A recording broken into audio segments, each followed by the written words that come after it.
Chapter 971, Michael vs. Alicia. As the minutes ticked away, the sun embarked on its journey toward the horizon, casting a golden glow over the land.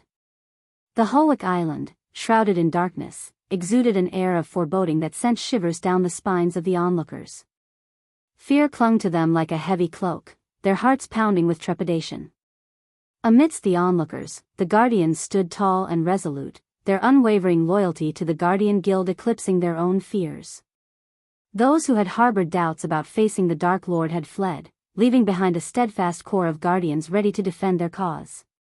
As twilight descended upon the Azer continent, the Guardians on the airship sprang into action. They brought forth massive crystals infused with potent magic and activated the ancient runes etched upon them. Like radiant beacons, these crystals emitted a brilliant light that pierced through the encroaching darkness, illuminating the entire island. The atmosphere crackled with anticipation, drawing thousands of cultivators to gather at a safe distance, both in the skies and on the ground. Their eyes were fixed on the Howick Island, hearts pounding with a mixture of fear, curiosity, and a thirst for witnessing history unfold. The scene was a tapestry of contrasting emotions, the onlookers, caught in a web of anxiety, and the Guardians, standing as beacons of courage and dedication.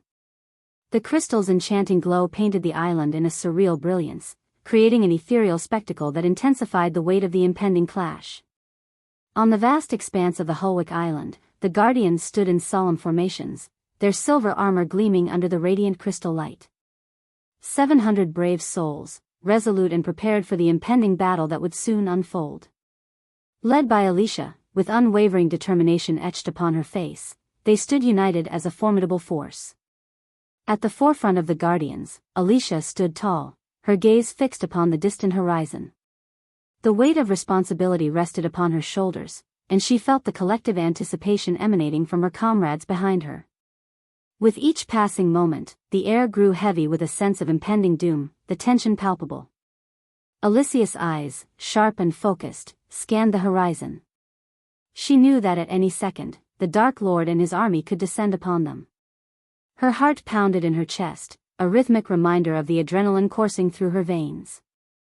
The wind whispered through her silver armor, as if echoing the restless murmurs of the Guardians around her. Her grip tightened around the hilt of her sword, a symbol of her unwavering resolve. Alicia was determined to defend the Guardian Guild, protect her comrades, and uphold the honor entrusted to her. She had trained relentlessly, honing her skills and harnessing her inner strength for this very moment. As the sun bid its final farewell, the once serene sky transformed into a canvas of foreboding storm clouds on the distant horizon. A sight that sent a shiver down the spines of the onlookers, as whispers of fear escaped their lips. The clouds crackled with flashes of crimson lightning, casting an eerie glow that danced across the darkened heavens. With an alarming speed, the tempestuous clouds surged towards the Howick Isle, causing the very sea above to tremble in response. Powerful waves rose and crashed against the shoreline, their tumultuous roars echoing through the air. The atmosphere grew heavy with a sense of impending doom, as if nature itself recognized the arrival of a formidable force. The onlookers, their gazes fixated upon the encroaching storm, felt a chill creep down their spines. Unspoken words carried on the wind, and the name, the Dark Lord, reverberated in hushed tones. A name that struck fear into the hearts of those who had heard tales of his power and ruthlessness. In the face of this ominous spectacle, uncertainty and trepidation permeated the air. The storm clouds, a harbinger of the Dark Lord's imminent arrival, served as a stark reminder of the impending clash between the forces of light and darkness. The time for talk and speculation had passed. It was now a moment to brace themselves for the storm that was about to descend upon the Howick Isle. As the storm clouds drew closer, the atmosphere thickened with anxiety and fear. The onlookers huddled together, their voices trembling with uncertainty and anticipation.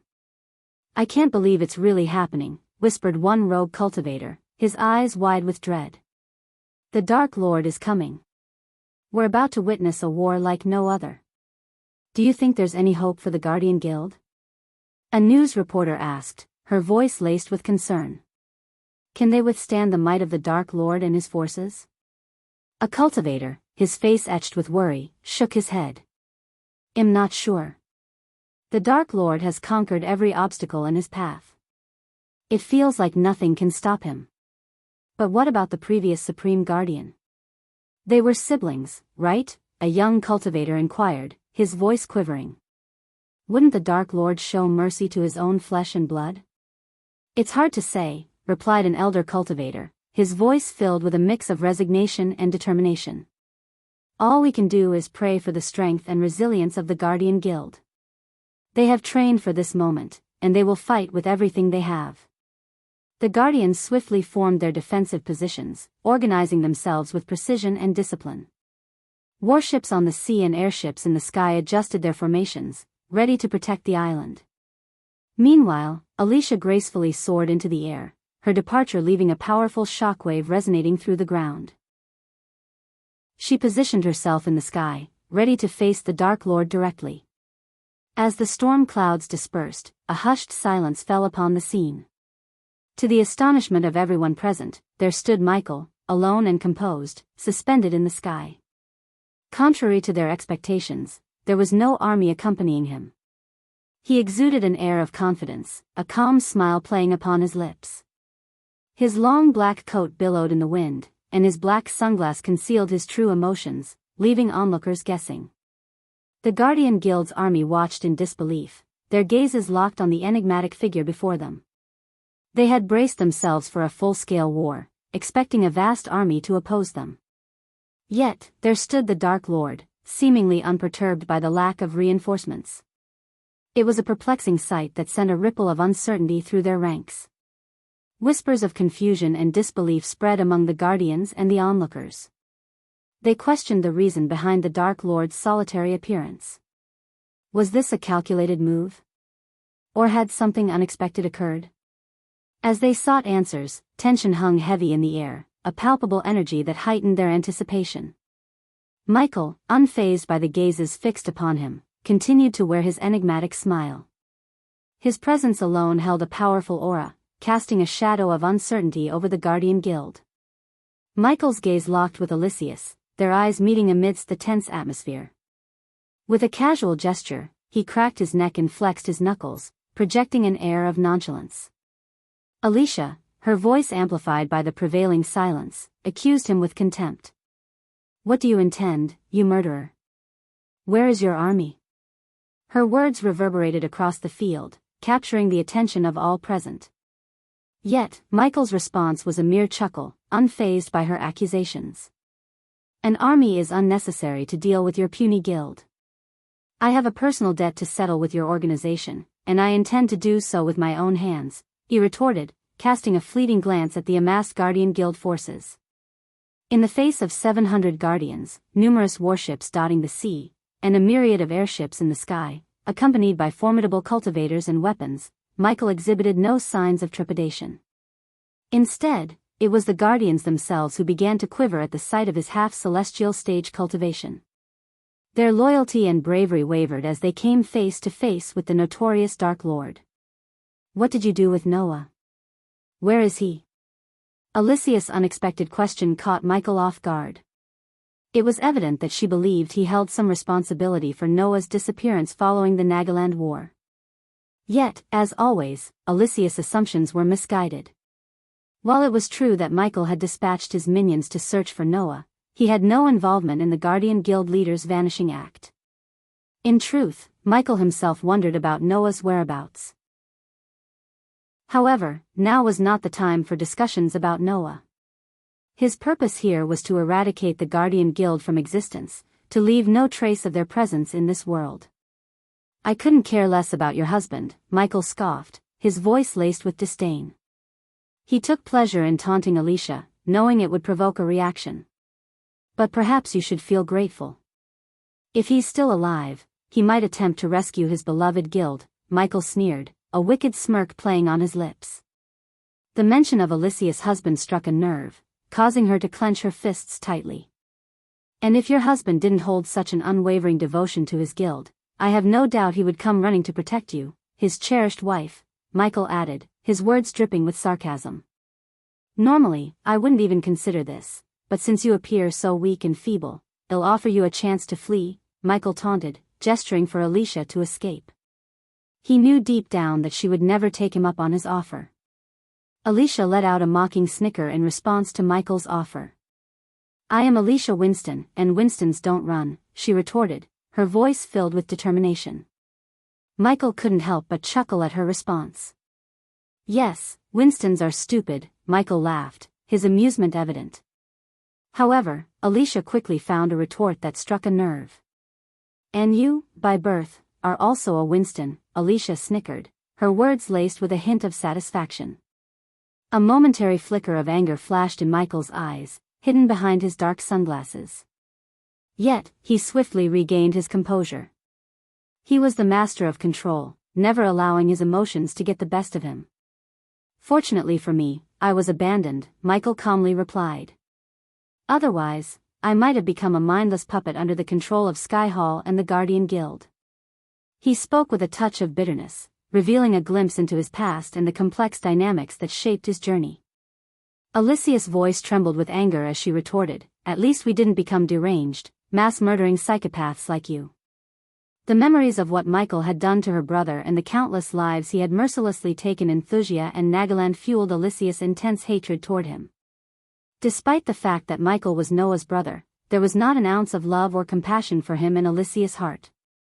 "Ah, the typical facade of righteousness," Michael responded, his tone laced with sarcasm. He saw through Alicia's motives clearly. "You may deceive others with your leadership in this war, but you can't fool me. Your true intention is to avenge your brother. The lives I've taken mean nothing to you. You're simply using these people in the hope of getting your revenge against me. If you truly cared about their lives, you would have urged them to abandon the guild and flee." Michael gestured toward the army of guardians standing before him, emphasizing Alicia's true intentions. "But no, you want to cling to a small glimmer of hope that you can defeat me with their help. Well, here is an offer for you. Since you despise me so much and claim to value lives, I'll reduce my cultivation to match your fusion stage. I'll even fight you with my eyes closed and one hand behind my back. If you manage to make me bleed even a single drop of blood, I will spare the Guardian Guild and everyone here." The onlookers were taken aback by Michael's unexpected proposition, their astonishment evident on their faces. He continued to shock them with his unconventional offer, challenging Alicia directly. Michael noticed the flicker of temptation in Alicia's eyes as he presented his offer. He locked his gaze with hers, urging her to consider the gravity of the situation. "Come now, Lady Winston. Cast aside your pride for a moment and truly see the lives at stake here," Michael implored, his voice filled with a hint of persuasion. He gestured towards the surrounding people, emphasizing their youth and the potential they held. "They have dreams to fulfill, futures ahead of them. Are you willing to let your stubbornness cloud your judgment and let them perish? Deep down, we both know that this is your sole opportunity to save all these lives." His words hung in the air, carrying a weight of truth. The onlookers watched in anticipation, fully aware that this moment held the fate of many. Alicia's eyes flickered with a mix of determination and conflict as she contemplated Michael's offer, the choice before her growing increasingly clear. "If you're still unsure about my offer, allow me to give you a glimpse of the force you'll be facing," Michael stated, his smile fading from his face. As he spoke, a sense of darkness pervaded the surroundings, casting an eerie shadow over the area. Suddenly, one of the massive crystals, previously used to illuminate the island, shattered into pieces without any visible cause. The guardians and onlookers stood frozen in shock, witnessing the display of Michael's power. With a slight adjustment of his sunglasses, Michael unleashed two menacing beams from his eyes. The dark beams pierced through the floating warship in the distance, effortlessly slicing it in half. Even the powerful shield generated by intricate arrays failed to protect the vessel. The severed halves tumbled from the sky, crashing into the sea below and erupting in a fiery explosion. The onlookers gasped in disbelief at the sheer destructive force unleashed by Michael. The realization of his immense power settled upon them like a heavyweight. It was a clear demonstration that challenging him would be a formidable task. "I accept," Alicia quickly responded, determined to prevent further loss of life. Michael smiled and removed his sunglasses, placing them around his neck. With a raised hand, he caused a momentary jolt among the army of guardians, causing them to tense, thinking he was about to unleash an attack. However, Michael's amusement was evident as a piece of cloth gracefully flew into his grasp from the island. Deliberately, he tied the cloth securely over his eyes, obscuring his vision. With a swift motion of his wrist, he summoned his legendary weapon, the Doombringer, from his spatial ring. The imposing war hammer possessed a unique design, featuring one blunt head and one pointed head. Engraved with ancient runes and infused with an ice core of immense power, the Doombringer granted Michael the ability to summon intense frost at will. Its black surface gleamed ominously under the moonlight. As he positioned his hand behind his back, Michael's cultivation gradually diminished from the half-celestial stage to the fusion stage. However, this decision was not an act of recklessness or foolishness on his part. With a thorough scan of his surroundings, he ensured there were no unexpected surprises awaiting him during the impending duel. Moreover, his loyal minions stood watch from a safe distance, ensuring no interference would disrupt the battle he was about to engage in. Michael carried out these actions not out of arrogance but to demonstrate the stark contrast between his power and Alicia's perceived strength. By covering his eyes and restricting his dominant hand, he aimed to highlight how feeble Alicia's hopes of seeking revenge truly were. It was a calculated move to expose her vulnerability and emphasize the vast power differential between them. This display was intended to make Alicia realize the futility of her efforts and the impossibility of overcoming Michael's might. "Let's begin," Michael declared. His voice resonated with a calm confidence that sent shivers down the spines of the onlookers. With those simple words, the air crackled with anticipation, and the stage was set for an intense showdown between the Dark Lord and Alicia, who longed to avenge her brother and end Michael's life for years. The atmosphere grew heavy with suspense as everyone held their breath, knowing that the clash between these two formidable warriors would decide the fate of countless lives. Chapter 972, Michael vs. Alicia. Alicia's sword glinted in the crystal light as she lunged forward, her eyes focused and determination etched on her face. With a swift, fluid motion, she aimed a powerful strike toward Michael's chest. But to her astonishment, Michael effortlessly sidestepped the attack, his blindfolded eyes seemingly seeing every move. As Alicia's sword sliced through the air, Michael smoothly evaded each subsequent slash with a series of agile movements. His body seemed to flow with the rhythm of the battle, his reflexes honed to perfection. With remarkable precision, he relied on his heightened senses and intuition to predict Alicia's every move. Using only his legs, Michael executed acrobatic flips and twists, avoiding Alicia's strikes with an ethereal grace. He moved with such fluidity that it appeared as if he were dancing in midair. Alicia's frustration grew as her attacks were effortlessly evaded, unable to land a single blow on her elusive opponent. In one particular moment, as Alicia aimed a diagonal slash towards Michael's exposed flank, he swiftly twisted his body, dodging the attack with a hair's breadth. In that split second, he countered with a lightning-fast kick, propelling himself backward and catching Alicia off guard. His foot connected with her abdomen, launching her backward through the air. Undeterred, Alicia quickly regained her composure and resumed her assault. She unleashed a flurry of rapid strikes, her sword a blur in the night sky. Yet, no matter how relentless her onslaught, Michael's evasion remained flawless. With every step, twist, and turn, he seemed to anticipate her moves, leaving her sword to slice through empty air. Michael's agility was matched only by his extraordinary speed. At one moment, as Alicia attempted a surprise attack from above, he smoothly flipped backward, his body arcing in a seamless motion. In mid-air, he extended his leg and delivered a powerful kick directly to Alicia's chest, sending her hurtling downwards. The aerial duel continued, the clash of wills and skills playing out in the vast expanse of the sky. Michael's movements were a captivating display of grace and mastery, each evasion and counterattack executed with precision and finesse. Despite the blindfold obscuring his vision and the handicap of using only one hand and his legs, he seemed to possess an otherworldly awareness, effortlessly outmaneuvering Alicia at every turn. The battle raged on, the sky serving as the backdrop for this extraordinary display of combat prowess. Each move, each evasion, and each counterattack showcased Michael's dominance over his opponent, leaving no doubt as to the vast gap in their skills. As the clash continued, the outcome of this epic confrontation hung in the balance, the fate of the Guardian Guild itself resting on the outcome of this fateful battle in the heavens. As Alicia realized that her sword strikes were proving ineffective, she decided to switch tactics.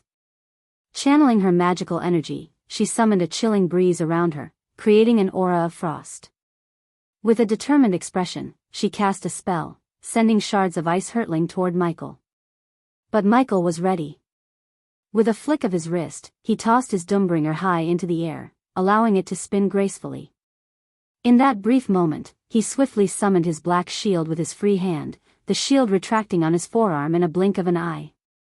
As the shards of ice approached, Michael expertly maneuvered the shield, blocking and deflecting each projectile effortlessly. He taunted Alicia with a sly smile, his voice carrying through the wind. "Is that the best you can do, Alicia? Casting your frosty spells, hoping for a lucky hit? I must say, your attempts are rather feeble. I expected more from the mighty Alicia Winston." With a swift motion, Michael caught his Doombringer as it descended from above. He twirled the war hammer in his hand, the runes etched upon it shimmering ominously. "You couldn't even land a single hit on me, blindfolded and fighting with one hand. It's truly a pitiful sight." Alicia gritted her teeth, her determination intensifying. She unleashed a torrent of icy projectiles, hoping to overwhelm Michael's defenses. But each time, he blocked her spells with precise timing and graceful movements. His black shield seemed impenetrable, absorbing the impact of the ice shards without faltering. With every blocked spell, Michael continued to taunt Alicia. "Is this all you've got, Alicia? I expected a more formidable challenge. Perhaps you should consider giving up and saving yourself the embarrassment." His mocking words echoed through the air, fueling Alicia's determination even further. She refused to be discouraged by his taunts, pushing her magical abilities to the limit. Yet, no matter how relentless her assault became, Michael's defenses remained unyielding. The fight continued in a mesmerizing display of skill and defiance. Michael effortlessly deflected Alicia's frosty spells, his movements fluid and stylish. He danced with his shield and his Doombringer, a symphony of agility and power. Each block, each parry, was executed with finesse and precision, mocking Alicia's attempts at victory.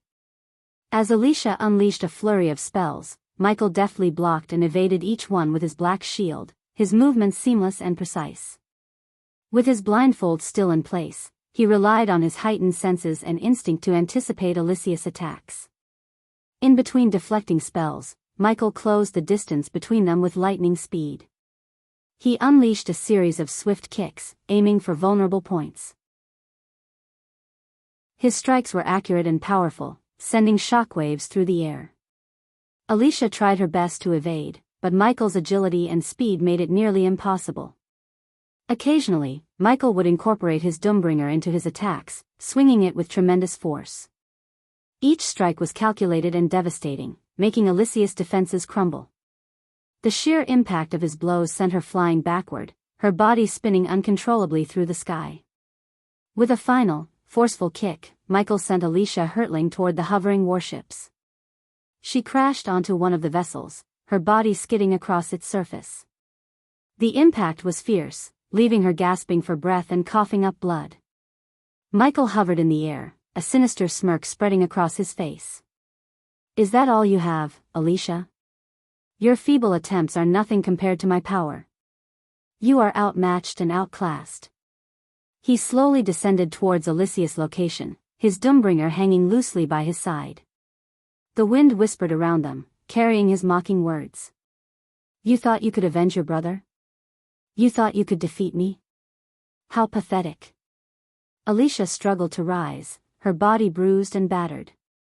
She glared up at Michael, defiance flickering in her eyes. Despite the pain, she summoned the last vestiges of her strength. "I won't give up. I will make you pay."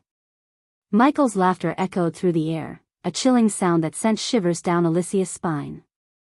"Oh, Alicia, your determination is admirable.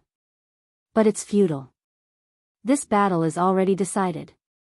You cannot defeat me." With Alicia struggling to regain her footing, Michael seized the opportunity to unleash a relentless assault. He no longer held back, his every move executed with lethal precision. The blindfold that covered his eyes seemed inconsequential as he effortlessly anticipated Alicia's feeble attempts to defend herself. His movements were a blur as he closed in on her, striking with lightning speed. A barrage of punches and kicks rained down upon Alicia, each blow infused with a chilling aura. She could barely react as the force of his attacks sent her reeling, her body battered and bruised. Michael's strikes were relentless, his ferocity unmatched. He seemed to possess an otherworldly grace as he weaved through the air, striking with calculated accuracy. His Doombringer, momentarily forgotten, hung silently by his side, as his bare hands proved to be more than sufficient. No longer mocking, Michael's voice turned cold and menacing. "Did you really think you stood a chance against me, Alicia? You're nothing more than an annoyance." Each blow from Michael sent Alicia spiraling further into despair. She gasped for air, pain coursing through her body with every movement. Desperation fueled her resolve as she tried desperately to muster a counterattack, but her efforts were in vain. Michael's onslaught continued unabated, leaving her defenseless.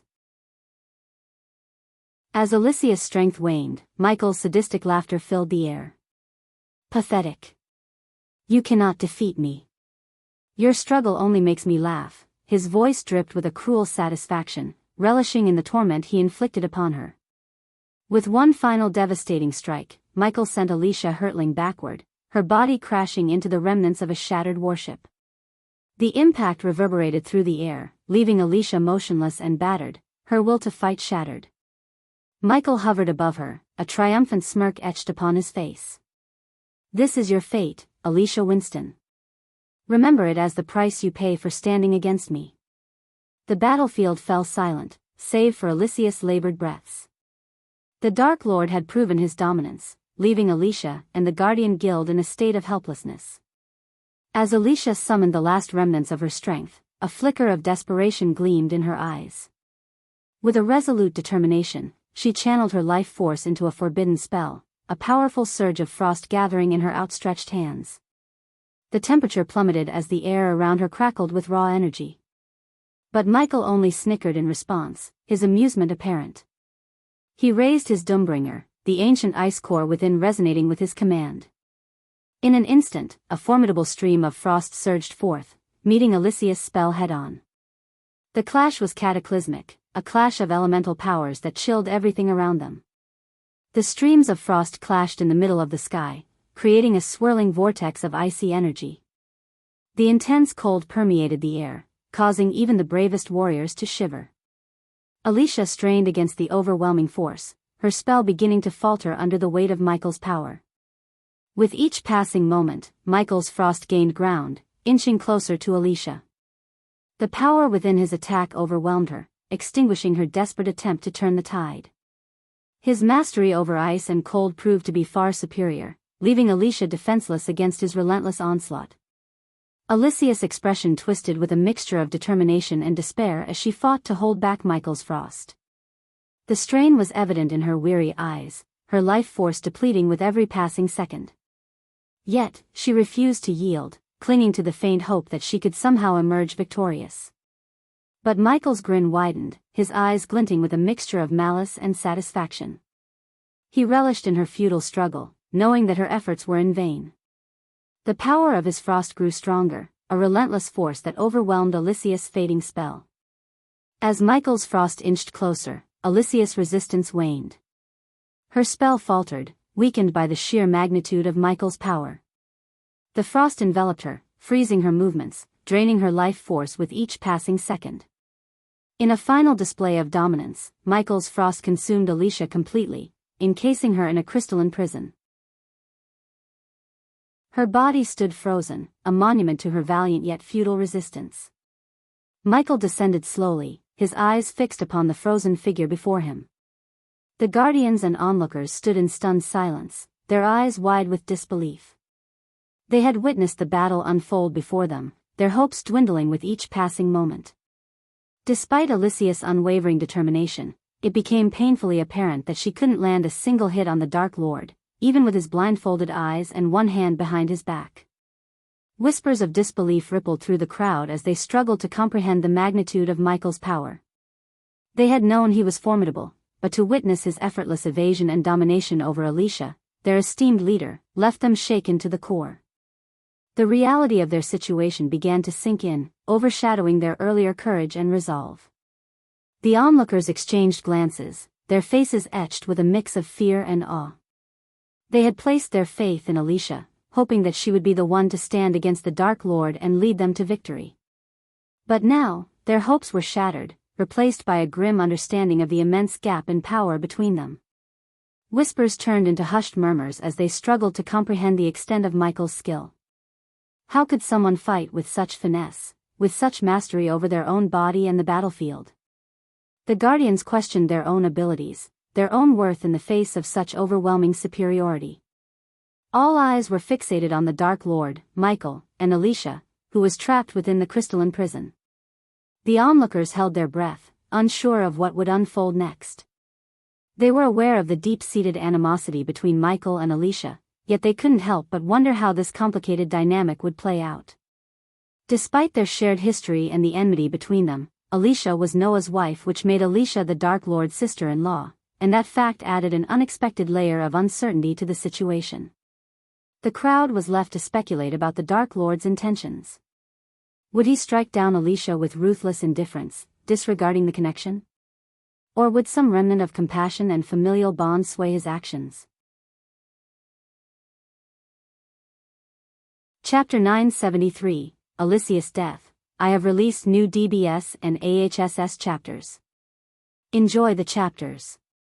While Alicia's body remained trapped within the crystal, the Alpha Guardians sprang into action, determined to rescue her from her crystalline prison. With urgency in their eyes, they ascended to the sky, their hearts filled with hope and determination. As Michael, the Dark Lord, loomed above them, a chilling silence fell over the battlefield.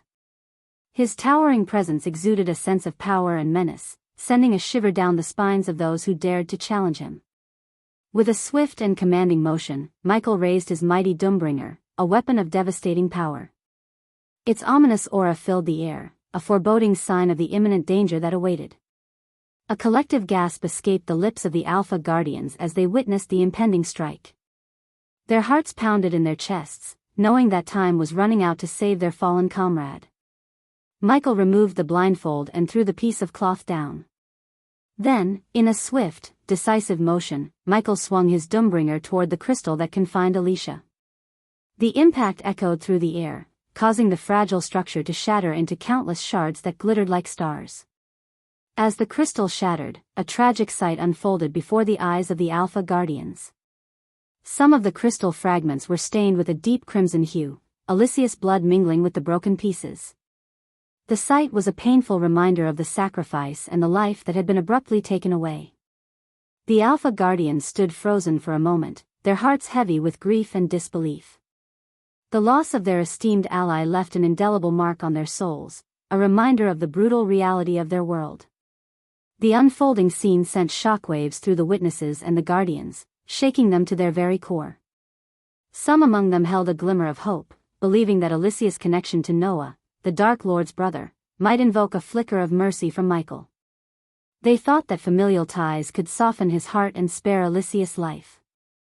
However, contrary to their expectations, Michael coldly and swiftly ended Alicia's existence, without a second thought.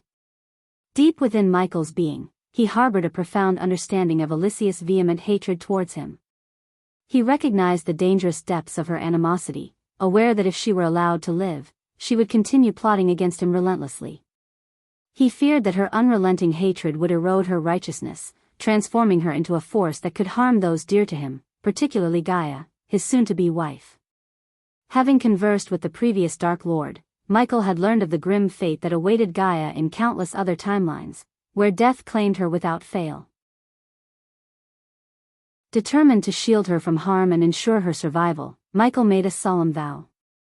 He resolved to protect her at all costs, prepared to eliminate anyone who posed a threat to her safety, devoid of even the faintest trace of mercy. In his unwavering determination, Michael was willing to face the entire world, should it turn against him. His resolve to safeguard his beloved wife was unyielding, as he would go to any lengths necessary, even if it meant extinguishing countless lives, to ensure her continued existence. Following Alicia's demise, Michael's inner energy surged forth, breaking free from its suppressed state. His cultivation soared, propelling him from the fusion stage to the lofty realm of the half-celestial stage. The sheer power emanating from him caused a gentle whistling sound that resonated throughout the vicinity, a testament to his overwhelming aura. In a commanding gesture, Michael raised his hand and swiftly snapped his fingers. The crystals adorning the airships, which emitted a brilliant luminosity, shattered into countless fragments. As a consequence, darkness enveloped the Holwick Isle and its surroundings once more, casting a shadow over the previously illuminated expanse. As the darkness engulfed the surroundings, Michael invoked the Cloak of Shadows, a mystical veil that encased him entirely. Within this shroud, his form became obscured, and dark flames flickered ominously around him. Hovering in mid-air, Michael slowly drew his dual dark swords from their scabbards, their blades gleaming with an eerie darkness. Meanwhile, the guardians of the guild stood resolute, prepared to defend their cause and fight to the bitter end.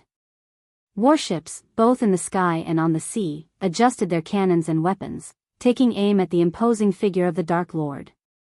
Undeterred by the immense disparity in cultivation, hundreds of guardians ascended into the sky, ready to confront Michael in a valiant aerial battle. As the Alpha Guardians, Roshan, Vivian, and Garrick soared through the sky with their troops, their eyes fixed on their sole adversary, Michael, the Dark Lord. The battle unfolded on a grand scale, with the fate of their world hanging in the balance. Roshan, with his commanding presence akin to a majestic lion, led the charge of the Beast Guardians. Golden-maned and resolute, he unleashed a primal roar that resonated across the battlefield. His fellow guardians, embodying the ferocity of untamed beasts, joined him in a synchronized assault.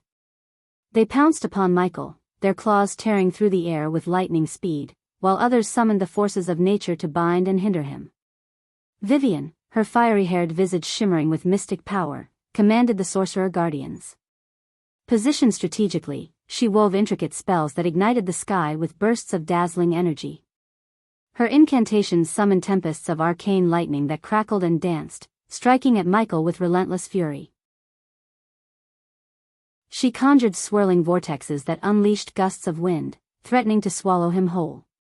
Each spell cast by Vivian unleashed devastation, leaving trails of destruction in its wake. Garrick, the seasoned warrior with weathered armor and battle-hardened valor, stood at the forefront of the warrior guardians. His scarred countenance revealed a wealth of experience and determination. With his enchanted blade held firmly in hand, he led his comrades with unwavering resolve. Each swing of his sword sent shockwaves rippling through the air, cutting through the darkness that surrounded Michael. The warrior guardians fought with unyielding strength and skill, their weapons clashing against the formidable Dark Lord. Garrick's mere presence bolstered the morale of the warriors fighting alongside him, each strike they delivered carrying the weight of their collective resolve. The sky became a battlefield as the guardians and their troops engaged Michael, unleashing a symphony of fantastical powers and weapons. Vivian's spells intertwined with Roshan's relentless assaults, creating a tapestry of chaos and destruction. Explosions erupted, showering the heavens with cascades of vibrant colors. Vivian, harnessing the full force of her sorcery, conjured celestial fireballs that streaked across the sky, exploding upon impact with Michael. Each detonation sent shockwaves rippling through the atmosphere, rattling the very foundation of their reality. Roshan, in tandem, channeled ancient elemental forces, his power resonating through the sky. With a mighty roar, he summoned swirling tempests of wind and surges of crackling lightning. The very air around Michael became charged with raw energy, creating a tumultuous storm that threatened to engulf him. Dark clouds converged above, crackling with electricity and unleashing torrents of rain and hail, creating a chaotic backdrop to the battle in the heavens. As the battle raged on, Garrick's focus remained on Michael, the Dark Lord who floated ominously in the midst of the chaos. With an unwavering gaze, he prepared himself for the impending clash, his senses sharpened and instincts honed. Garrick's enchanted blade hummed with latent power, pulsating with the anticipation of the duel to come. Yet, before Garrick could engage Michael directly, the clash of their weapons postponed, a powerful gust of wind swept through the sky, momentarily disrupting their trajectory. The wind, an extension of Roshan's elemental forces, buffeted Michael, threatening to knock him off balance. Sparks of electricity crackled around Garrick's armor as the clash of their energies electrified the air. The brilliance of their opposing forces illuminated the battlefield, casting an otherworldly glow on the combatants and their surroundings. As Roshan summoned ancient elemental forces, the sky transformed into a tempest of raging winds and crackling lightning. Dark clouds swirled above, unleashing bolts of energy that illuminated the battlefield with flashes of brilliance. Streams of fire and gushing torrents of water erupted from the heavens, threatening to consume their formidable adversary, who hovered effortlessly in the midst of the chaos. Meanwhile, Garrick, the epitome of warrior prowess, soared through the air with unwavering determination, his enchanted blade gleaming with a radiant aura. He zeroed in on Michael, the Dark Lord, who exuded an aura of dark power and unyielding resolve. With each calculated maneuver, Garrick closed the distance between them, his eyes locked on his target. The clash of their opposing forces was a sight to behold. Garrick's blade, guided by battle-hardened valor, slashed through the air with unmatched speed and precision, aiming to breach the Dark Lord's defenses. Yet, to the astonishment of the onlookers, Michael proved to be an elusive and formidable adversary. With a flicker of his hand, Michael effortlessly deflected Garrick's blade, his movements a graceful dance amidst the chaos. It was a display of supernatural skill and speed that left even the most seasoned warriors in awe. Without hesitation, Michael retaliated, his own weapon, wreathed in darkness, slashing through the air with lethal intent. In a heart-wrenching moment, the Dark Lord's blade found its mark. With a chilling swiftness, the razor-sharp edge sliced through the air, tearing through the defenses of Garrick's armor as though it were mere parchment. The clash of metal against metal rang out, drowning amidst the roaring winds of the sky. In a gruesome display of power, the Dark Lord's strike severed flesh and sinew, unleashing a torrent of crimson. Blood sprayed forth from Garrick's severed neck, a macabre fountain painting the air with a gruesome hue. As if suspended in time, Garrick's head, still bearing the shock of the battle in its opened eyes, flew through the air. The head, released from its now lifeless body, seemed to defy gravity for a fleeting moment. It was an image frozen in the minds of all who bore witness, a testament to the brutality and finality of the Dark Lord's strike. And then, with a sickening thud, the head descended, lost forever to the depths below. With hearts heavy with grief and determination, the Guardians refused to yield to despair. The loss of Garrick only steeled their resolve to fight on, for their fallen comrade, and for the future of their world. Amidst the chaos of battle, there was no time for mourning or hesitation.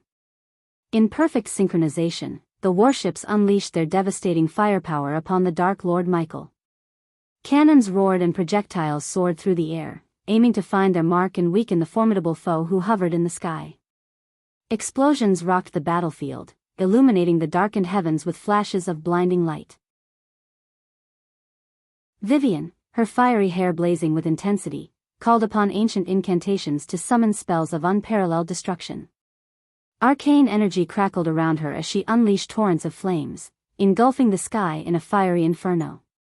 Her voice resonated with power as she chanted the ancient words, each syllable carrying the weight of her unwavering determination.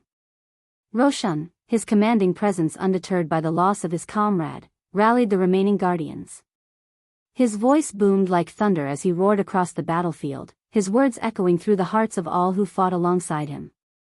For Garrick. For our fallen brethren. We fight for justice and the salvation of our world. Strike with all your might. Show no mercy. The Guardians, their voices blending into a chorus of defiance, echoed Roshan's battle cry. Their shouts filled the air as they unleashed their fury upon the Dark Lord. Swords clashed, spears thrust, and arrows found their targets. Each Guardian fought with unwavering courage, their spirits aflame with the determination to vanquish the source of darkness that threatened their existence. The sky became a mesmerizing tapestry of chaos and illumination as spells collided with cannon fire. Brilliant streaks of vibrant energy cut through the air, intermingling with explosions that painted the heavens in a kaleidoscope of colors. The sky crackled and shimmered with the raw power unleashed, a breathtaking display of light and fury that bore witness to the epic clash between the Guardians and the Dark Lord. Roshan's voice thundered through the chaos, "Unleash your fury, guardians. For Garrick's sacrifice, we shall prevail." Vivian's fiery gaze met Michael's evasive movements, her voice resolute, "No corner of the sky shall shield you from our wrath, Dark Lord." The guardians, undeterred by their adversary's nimble evasion, continued their onslaught with unwavering determination. With each missed shot and deflected spell, the Dark Lord's confidence seemed to grow, his movements displaying an almost unearthly grace as he danced through the barrage unscathed. It was as if the very air bent to his will, allowing him to evade their every strike without a hint of exertion. As the Dark Lord effortlessly evaded the spells and left shimmering afterimages in his wake, his voice echoed through the sky with a chilling calmness. "Behold, guardians," he began, his tone filled with subtle amusement. "Allow me to share a story with you. Once, there was an ant, so small and insignificant. It dreamed of moving a mountain, exerting all its strength to no avail. The mountain remained steadfast, immovable. Do you see the parallel, guardians? He continued to evade their attacks, his movements graceful and calculated. You are the ants, and I am the mountain. No matter how hard you try, your efforts are futile against my might." His words carried a sense of superiority, amplifying the frustration of the guardians as they struggled to land a single blow. With each evasion, the Dark Lord seemed to grow more confident, playing with them as if they were mere pawns in his grand design. As the Dark Lord's story reached its conclusion, he abruptly halted his movements, suspending himself in midair. The guardians, momentarily frozen by his words, watched in horror as he raised his hand. A wave of dark flames surged forth, engulfing the surrounding warships and the guardians in a torrent of infernal destruction. The once mighty vessels, their cannons still blazing, were reduced to mere embers, consumed by the unstoppable blaze. The guardians' cries, filled with determination just moments before, were abruptly cut short as the flames licked hungrily at their forms. Their valiant spirits and hopes turned to ash, fading away in the devastating heat, leaving behind only a haunting silence in the wake of their annihilation. The sky, once vibrant with the clash of powers, now bore witness to the grim aftermath, where only charred remnants and the echoes of despair remained.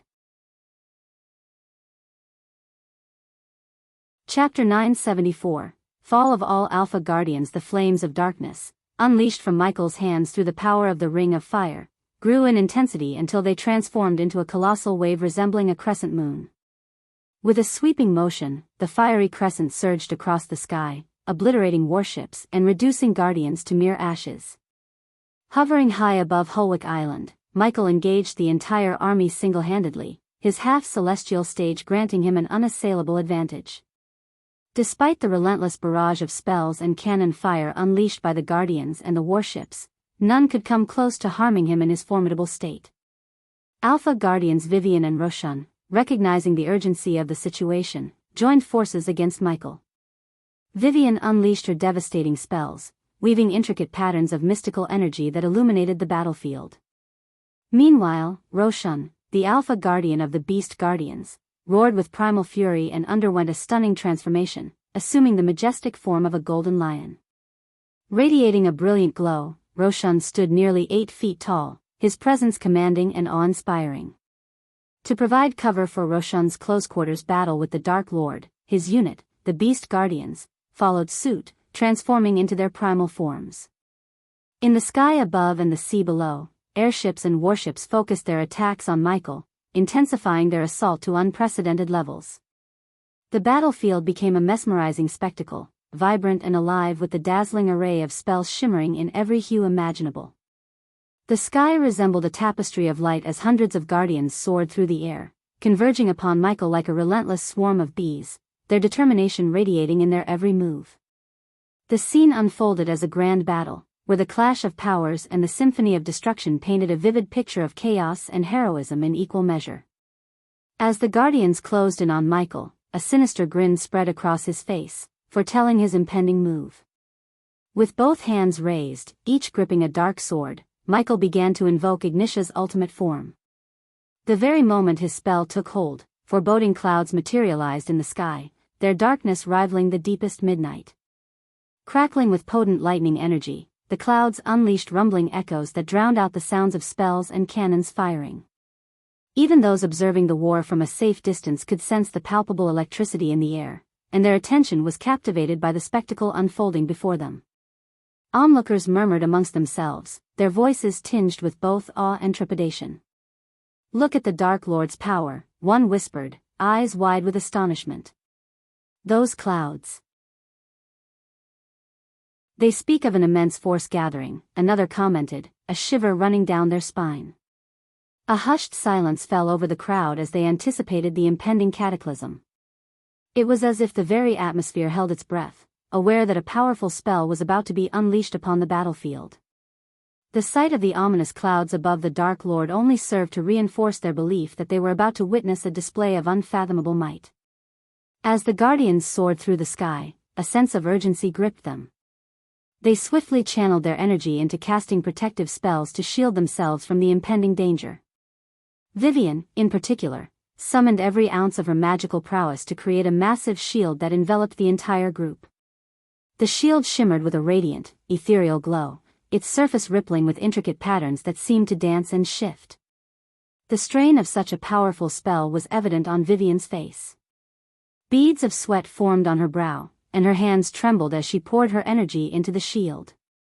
The sheer magnitude of the task began to take its toll on her, evident as a trickle of blood escaped from her nose. Despite the physical weakness creeping over her, Vivian's determination burned bright, fueled by her unwavering commitment to protect her comrades. The shield grew stronger, its luminosity intensifying as Vivian pushed herself to the limit. It stood as a formidable barrier, radiating a sense of stability and resilience. The magical energies within the shield interwove, creating a complex web of protection that warded off any malevolent forces that sought to breach their defenses. It was a testament to Vivian's unwavering resolve as she channeled her magical essence into safeguarding her fellow guardians, even at the cost of her own well-being. The guardians in the air abruptly halted their advance toward Michael, seeking refuge beneath the shelter of their protective shields. In that very moment, Michael's chuckle resonated through the expanse of the sky, its chilling sound sending a shiver down the spines of the guardians. "I can't decide whether to be impressed by your futile efforts or find amusement in them. In the game of kings, it's the pawns who meet their demise first. You all should have abandoned the guild while you still had the chance," Michael sneered at the guardians, their impending doom a pitiable sight in his eyes. Once, there might have been a glimmer of mercy in his heart, but now it was overshadowed by sheer pity. As Michael's words echoed through the air, a sudden motion caught everyone's attention. With a swift downward motion, his arms unleashed a torrent of black lightning bolts, descending from the ominous clouds above him. The onslaught resembled a merciless rain of electrifying power, effortlessly piercing through Vivian's valiant defense shield that encased the guardians. The bolts struck their targets with a searing force, overwhelming their defenses like a hot knife through butter. The impact was devastating. The once valiant guardians, now victims of Michael's wrath, plummeted from the sky in a charred and smoking state. Their bodies, once adorned in proud armor, were reduced to a smoldering mess. From a distance, it appeared as if a swarm of bees, stripped of life, descended in a macabre display of tragedy and destruction. As the spell unleashed its devastating power, a collective gasp escaped the lips of the onlookers who watched the battle unfold from a safe distance. Their eyes widened in disbelief, and their hearts sank with a growing sense of horror. The display of Michael's immense power had surpassed anything they had witnessed before. He just took them down like they were nothing," whispered one onlooker, a tremor of fear lacing their voice. "I've never seen anything like it," another murmured, their voice filled with dread. "The Dark Lord's power, it's beyond comprehension." Whispers of fear spread through the onlookers like wildfire, and a sense of trepidation began to overshadow their initial curiosity. The once distant threat had transformed into a living nightmare before their eyes. "Is there no end to his power?" a shaken voice quivered. "He's become more than a mere mortal, he's become a force of nature," someone replied, their voice laced with resignation. "He is unstoppable," whispered a shaken observer, their voice barely audible. "We underestimated him, and now, I fear for what lies ahead." The onlookers stood in stunned silence, their hope diminishing with each passing moment. The aura of fear that enveloped them grew stronger as the realization sank in that the Dark Lord's power knew no bounds. The once faint whispers of doubt transformed into a collective realization that they were facing a force beyond their comprehension, and the weight of their fear settled upon them like a heavy cloak. Vivian's shock lingered as she witnessed the futility of her powerful shield. However, her shock quickly turned to sheer terror as she felt the Dark Lord's gaze upon her. In a desperate attempt to protect her, Roshan, in his primal form, lunged at Michael, aiming to intercept any move the Dark Lord might make. With a powerful leap, Roshan reached Michael, sinking his teeth into the Dark Lord's head. Gasps filled the air as the onlookers and guardians witnessed this daring act. Yet, their astonishment turned to disbelief as they realized Roshan had only bitten into an afterimage left behind by the Dark Lord. The collective gaze swiftly shifted to Vivian, and their hearts sank when they saw the real Dark Lord standing behind her. Vivian, oblivious to the danger lurking, gradually felt a growing sense of unease. The hairs on the back of her neck stood on end as she sensed a presence behind her, creeping fear seeping into her very being. Vivian. Roshan's roar echoed through the battlefield as the Guardians surged forward, driven solely by their desire to protect her, disregarding their own lives. But before they could reach her, the Dark Lord seized Vivian by the neck, lifting her effortlessly into the air. In a desperate bid to distract the Dark Lord, the warships unleashed a barrage of cannon fire, their aim fixed upon him. Yet, Michael swiftly cast the Silene spell, enveloping himself in a temporal pocket where time slowed to a crawl. Within this altered reality, he maneuvered Vivian directly in the path of a fiery cannonball, simultaneously adjusting another cannonball to strike her from the opposite side. It all unfolded within the suspended time of Silene's, a mere blink of an eye. The Guardians and Roshan, their hearts pounding with urgency, had little time to react as they witnessed the two cannonballs collide with Vivian, shattering her bones. Before she could even utter a scream, Michael, with a chilling flick of his wrist, snapped Vivian's neck, extinguishing her life in an instant. The battlefield fell into stunned silence as the lifeless body of the Alpha Guardian crumpled, a tragic testament to the Dark Lord's unfathomable power. The onlookers watched in dismay as the Alpha Guardians, one by one, fell before the relentless might of the Dark Lord. Whispers of despair and hopelessness swept through the crowd, their voices tinged with fear and resignation. They could scarcely believe their eyes, witnessing the seemingly insurmountable power of their adversary. "He's unstoppable," one spectator muttered, his voice laden with defeat. "The Guardian Guild doesn't stand a chance against him." "Perhaps it's time for them to yield," another suggested, a note of desperation in his tone. To avoid further bloodshed, they must surrender. The realization struck them hard, this was not a battle they could win. The Dark Lord's overwhelming dominance left them shaken to their core. Some even dared to speculate what would have happened if he had brought his full army to bear upon them. The scale of devastation would have been unfathomable, a thought that sent shivers down their spines. In the midst of the turmoil, the Empress of Ar, known for her poise and strategic brilliance, remained calm. She stood at a vantage point, observing the unfolding chaos with a discerning eye.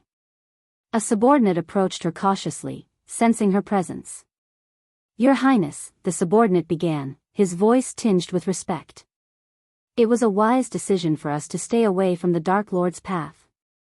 The Empress, her gaze fixed upon the battlefield, nodded slightly.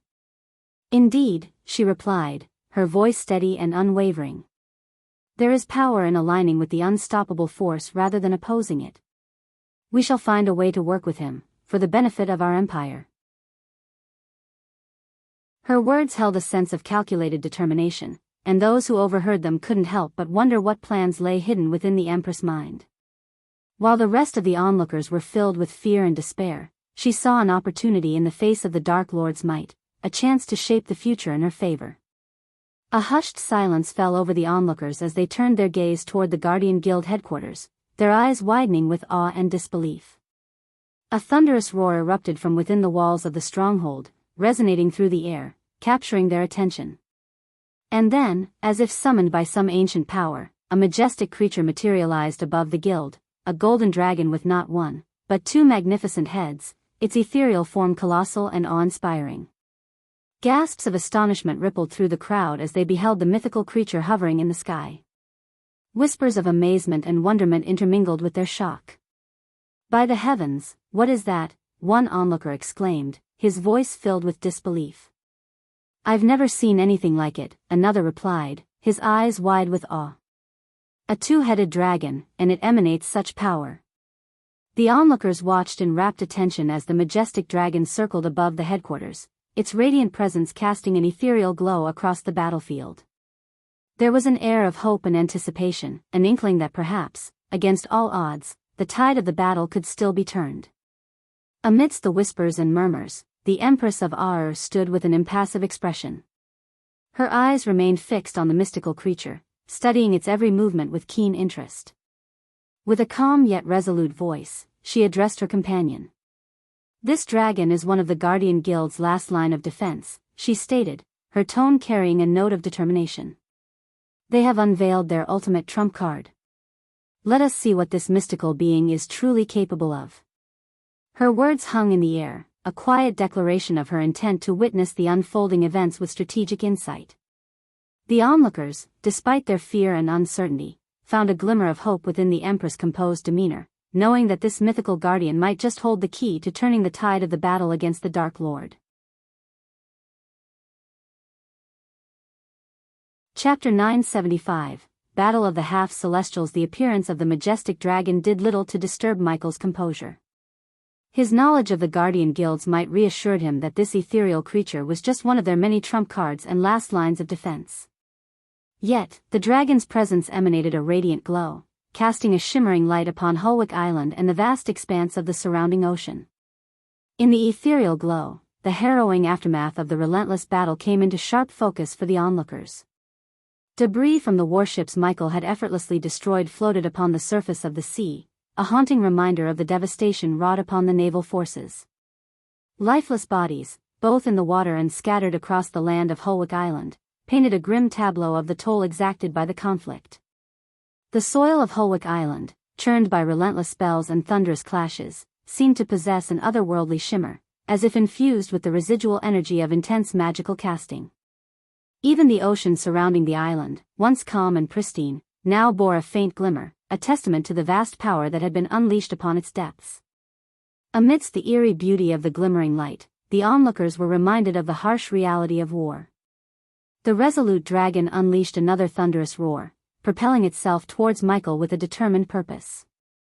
Meanwhile, Michael's attention shifted to Roshan, the last remaining Alpha Guardian. Transformed into his mighty primal form, Roshan was fueled by a fierce desire for vengeance, spurred on by witnessing the brutal demise of his fellow Alpha Guardian, Vivian. He lunged at Michael in the open sky, his lion form growing in size and emitting a resounding roar that echoed through the air. But as Roshan drew closer to his target, Michael fixed his gaze upon him, unleashing dark beams from his eyes that pierced Roshan's lion body, causing immense pain. Despite the agony, Roshan pushed forward, determined to confront Michael. In a moment of reckoning, the rest of the Guardians, also in their primal forms, rallied around Roshan, joining forces to surround and attack the Dark Lord. The dragon soared with grace, captivating the onlookers, who stood bewildered and uncertain about the outcome of this fierce encounter. The Beast Guardians launched a ferocious assault upon the Dark Lord, employing their formidable claws and teeth with relentless fury. However, in a shocking turn of events, a thunderous explosion rocked the battlefield, hurling the Guardians away from Michael's presence. With his dark sword raised, the Dark Lord moved with incomprehensible speed, leaving only a blur of white in the darkness. In an instant, Roshan's majestic lion body lay divided, falling towards the ocean below. The swiftness and mercilessness of the Dark Lord's attack sent waves of terror through the hearts of the witnesses, shaking their resolve to its core. Before Roshan's lifeless form could touch the ocean's surface, dark beams shot forth from the Dark Lord, slicing through the remaining Guardians in the sky, severing their lives with gruesome precision.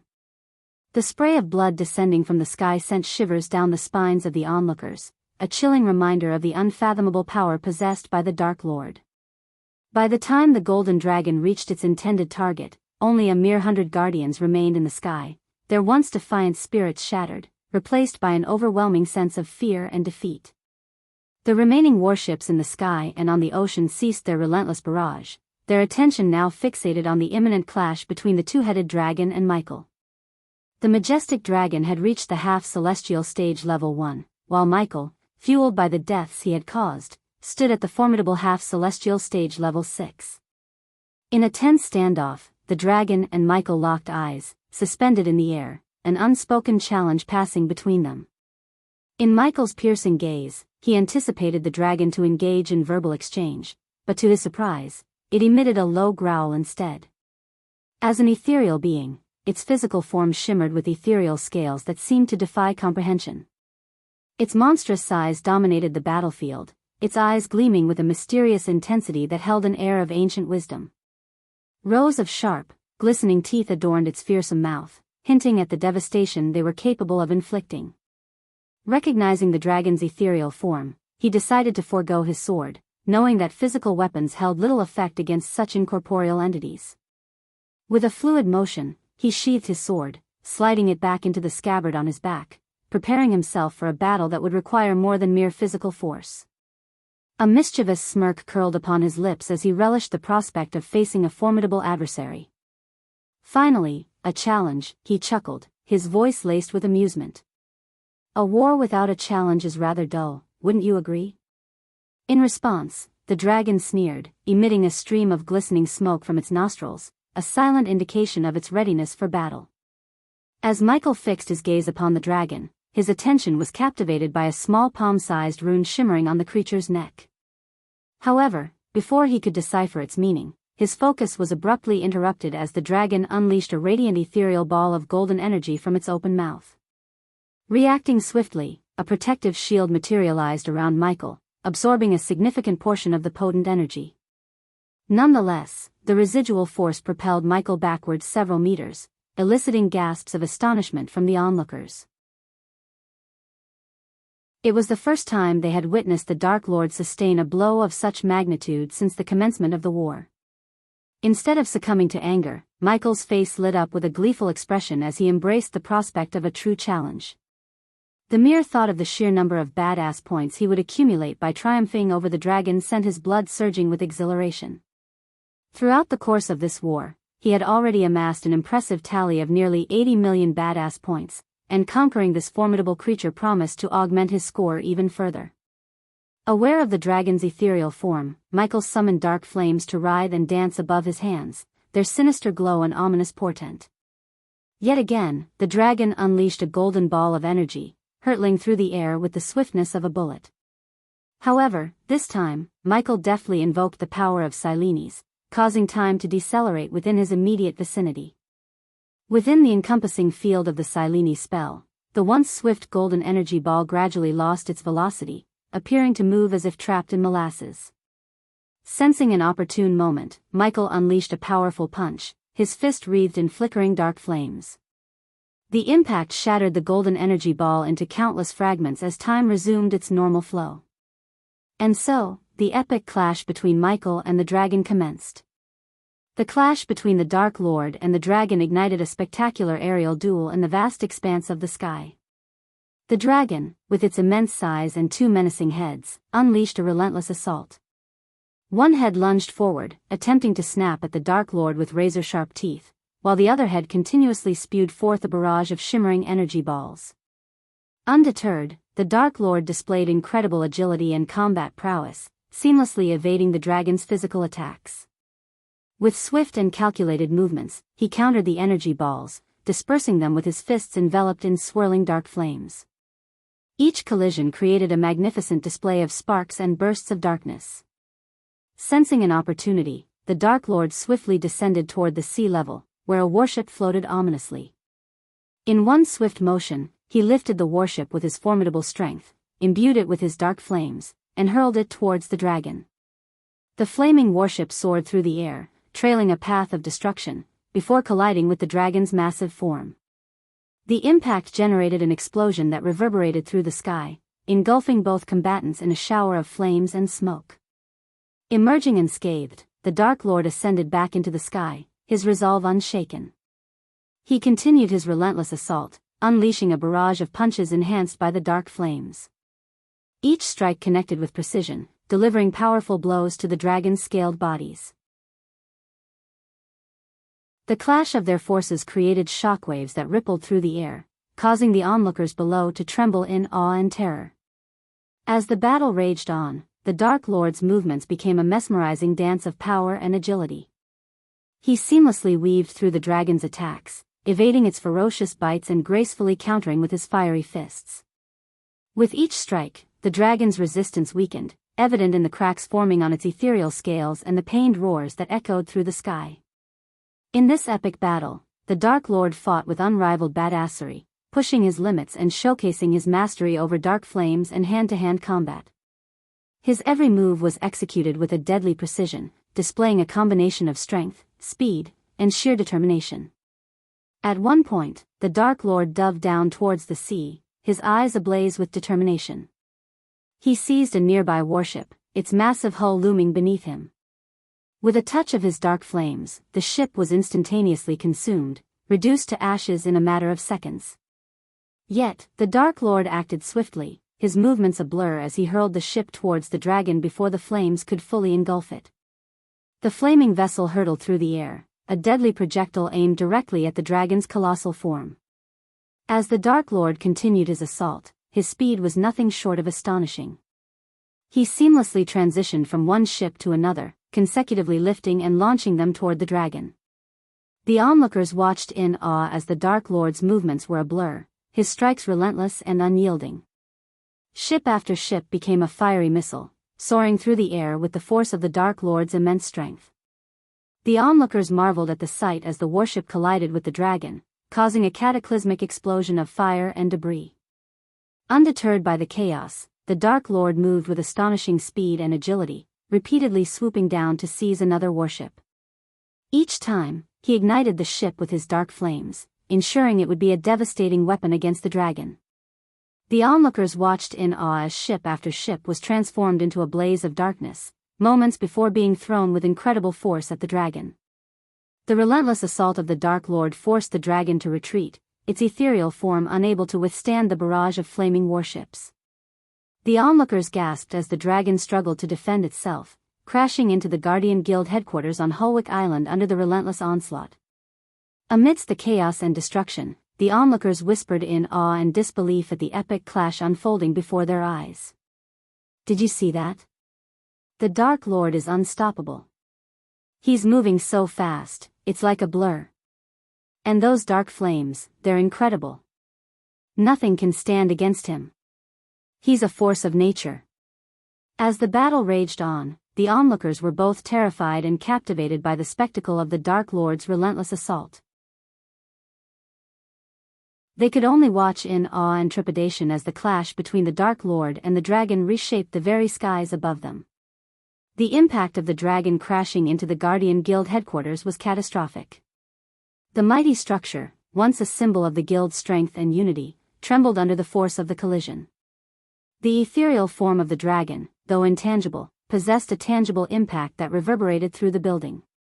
As the dragon collided with the headquarters, the structure groaned and quaked under the immense strain. Walls cracked, pillars crumbled, and debris rained down from above. The once imposing edifice of the guild now stood weakened and compromised.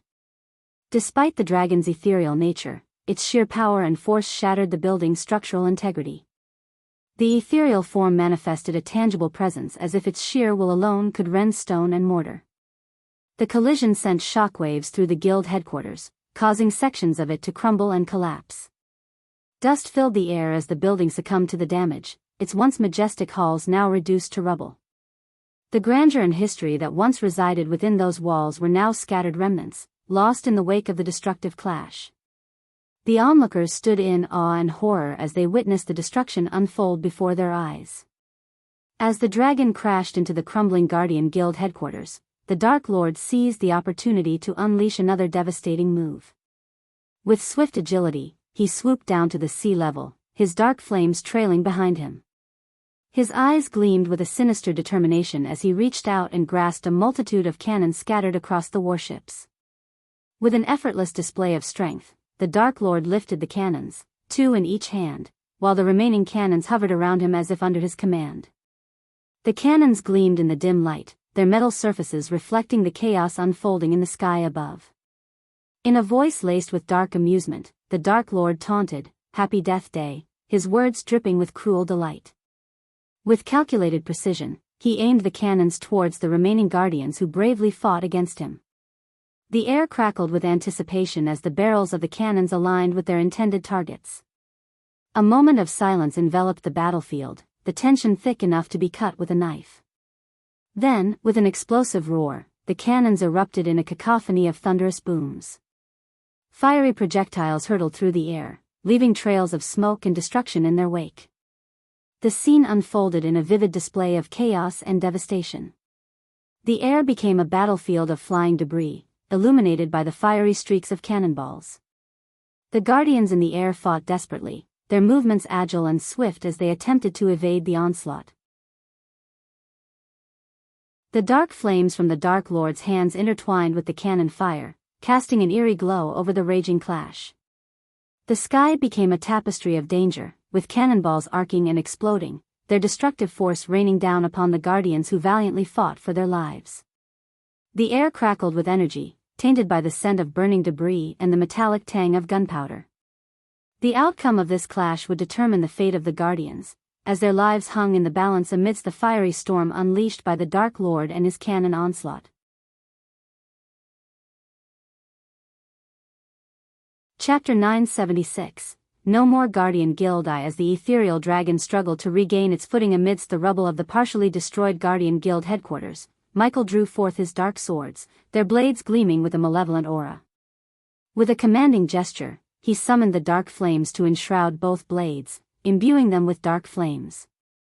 His eyes scanning the battleground, Michael focused his attention on the remaining guardians. In the sky, a group of 50 to 60 guardians hovered, their determination evident despite the overwhelming odds. Around the headquarters, a sizable force of 100 to 150 guardians stood their ground. Over the sea, 50 to 60 warships bobbed in the waves while an equal number of airships dotted the airspace above. The scene was a testament to the Guardian Guild's unwavering resolve, a last bastion of defense against the relentless onslaught of the Dark Lord. The air crackled with tension as the Guardians prepared for what could be their final stand, their numbers dwarfed by the overwhelming power of their adversary. Ilara Valren, in coordination with Salisi, made a strategic decision to lead their fleet into their own pocket dimension, ensuring their safety. This left the remaining guardians to face the Dark Lord alone, bearing the weight of the impending battle. With his dark swords firmly in hand, Michael set his sights on eliminating the remaining guardians. In a swift and calculated move, Michael charged towards the guardians in the air, invoking his speed spell, Lightning Dash. The power of the spell propelled him with such incredible velocity that he seemed to blur, leaving behind a trail of afterimages and streaks of golden lightning. The guardians, caught off guard by the sudden gust of wind, barely had time to react before their heads were severed from their bodies. The speed at which Michael harvested their heads was so astonishing that distant onlookers struggled to perceive his presence. All they could witness were the heads of the guardians soaring through the air, accompanied by a spray of blood from their lifeless, headless forms. For a fleeting moment, the lifeless bodies of the guardians remained suspended in the air, before gravity took hold and they fell to the ground, marking the grim aftermath of Michael's devastating assault. As Michael swiftly decapitated the remaining guardians, he simultaneously unleashed the power of the Ring of Flames. With a mere gesture, waves of dark flames surged forth, engulfing the airships hovering in the sky. The intensity of the flames reduced the once mighty vessels to mere ashes, their wooden structures consumed by the merciless inferno. The dark flames proved to be a catalyst for destruction, causing explosions when they reached the gunpowder barrels within some of the ships. The resulting blasts reverberated through the air, adding to the chaos and devastation. The golden bolts of lightning that trailed behind the Dark Lord left a path of destruction in their wake, as ships succumbed to the overwhelming power and guardians lost their lives in the relentless onslaught. Michael continued his relentless assault on the guardians and their ships as the dragon let out a thunderous roar and swooped down, aiming to engage him in deadly pursuit. Ignoring the dragon's presence, Michael skillfully evaded the golden energy balls that were unleashed from the dragon's mouth. His focus remained unwavering as he prioritized the task at hand, decimating the remaining guardians before turning his attention to the formidable dragon. As the dragon relentlessly pursued Michael through the sky, it continued to unleash its golden energy balls, targeting the Dark Lord. However, Michael's mastery over his abilities allowed him to evade the deadly projectiles with agility and precision. Using his wind blast, he redirected some of the golden energy balls toward the enemy ships, causing powerful explosions that shattered the vessels into countless fragments. The chase between the dragon and the Dark Lord unfolded with breathtaking speed and maneuverability. Michael deftly weaved through the air, executing quick turns and sudden shifts in direction to stay one step ahead of the dragon's attacks. He utilized his heightened senses and exceptional reflexes to anticipate the dragon's movements, narrowly evading its jaws and claws. In a display of strategic prowess, Michael seized every opportunity to retaliate against the Guardians. When the dragon unleashed a golden energy ball, he skillfully directed his wind blast to intercept it, redirecting the destructive force toward the Guardians who dared to challenge him. The explosive impact obliterated their ranks, leaving a trail of chaos and destruction in its wake. The cat-and-mouse chase continued, each maneuver and evasion pushing the boundaries of their respective powers. The dragon's relentless pursuit tested Michael's skill and endurance, but he remained determined and focused, determined to eliminate the Guardians and emerge victorious in this epic clash of forces. The news reporters stood frozen in awe and terror as they witnessed the battle unfold before their eyes. Their faces were pale, and their eyes widened as they exchanged hushed conversations. "By the heavens, have you ever seen such devastation and power?" exclaimed a young reporter with wide eyes, clutching their notepad tightly. Beside them, a seasoned journalist, their hands trembling, shook their head in disbelief. "In all my years of reporting, I never imagined witnessing such a cataclysmic event. The Dark Lord is single-handedly obliterating the Guardian Guild. It's an unfathomable display of power." Their attention remained fixated on the scene below, where the once proud Guardian Guild headquarters now lay in ruins. The shattered remnants of the fortress served as a haunting testament to the relentless assault launched by the Dark Lord. "Look at the destruction unfolding beneath us. The Guardian Guild is crumbling, defenseless against the Dark Lord's relentless onslaught," gasped the young reporter, their voice filled with a mix of shock and fascination. "Every strike he delivers tears through their defenses." The seasoned journalist nodded grimly, their gaze scanning the chaotic battlefield. "Tomorrow's newspaper headlines will shake the world. The fall of the Guardian Guild at the hands of the Dark Lord will send shockwaves throughout the realm." As their attention momentarily shifted to the aerial chase between the dragon and the Dark Lord, a shiver ran down their spines. The dragon's monstrous form and the Dark Lord's swift evasive maneuvers intensified the already gripping spectacle.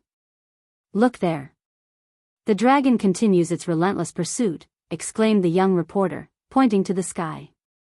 "The Dark Lord's agility is astounding, dodging the dragon's deadly onslaught with breathtaking precision."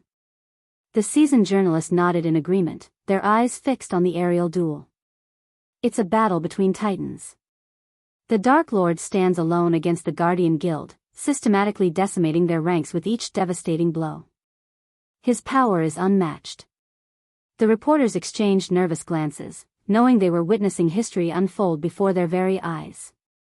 The magnitude of the battle and the impending headlines they would craft for tomorrow's newspaper weighed heavily on their minds. The imagery of the Guardian Guild's destruction would leave an indelible mark on the world, forever etching the Dark Lord's terrifying power in the annals of history. As Michael swiftly soared through the chaos, engaged in relentless combat with the Guardians, he could hear Ellider's voice resonating in his mind. Ellider, observing the war unfold through the spider nestled on Michael's neck, provided valuable guidance from the safety of the castle. "My lord," Ellider spoke urgently, "I have crafted a rune specifically designed to disrupt the dragon's ethereal form, rendering it tangible for a brief window of time. Once you identify the source of its power, activate the rune. Remember, to truly vanquish this dragon, you must strike both the creature itself and its source of power simultaneously. If we fail to do so, it will only regenerate and continue its rampage."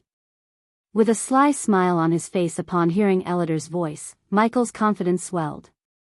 He had strategically positioned Ellider to witness the battle, knowing the value of his knowledge on runes and ethereal forms. It was a stroke of luck to have Elidor observe the unfolding events. Without a moment's hesitation, Michael accessed his linked space ring and retrieved a golden parchment adorned with a glowing rune. His movements were swift and purposeful, avoiding the dragon's menacing heads as he set his sights on the Guardian Guild headquarters. The speed at which he traversed the sky caused the ocean below to churn and spray, a testament to his urgency. As Michael neared the headquarters, the remaining Guardians sprang into action, unleashing a barrage of outlandish weapons.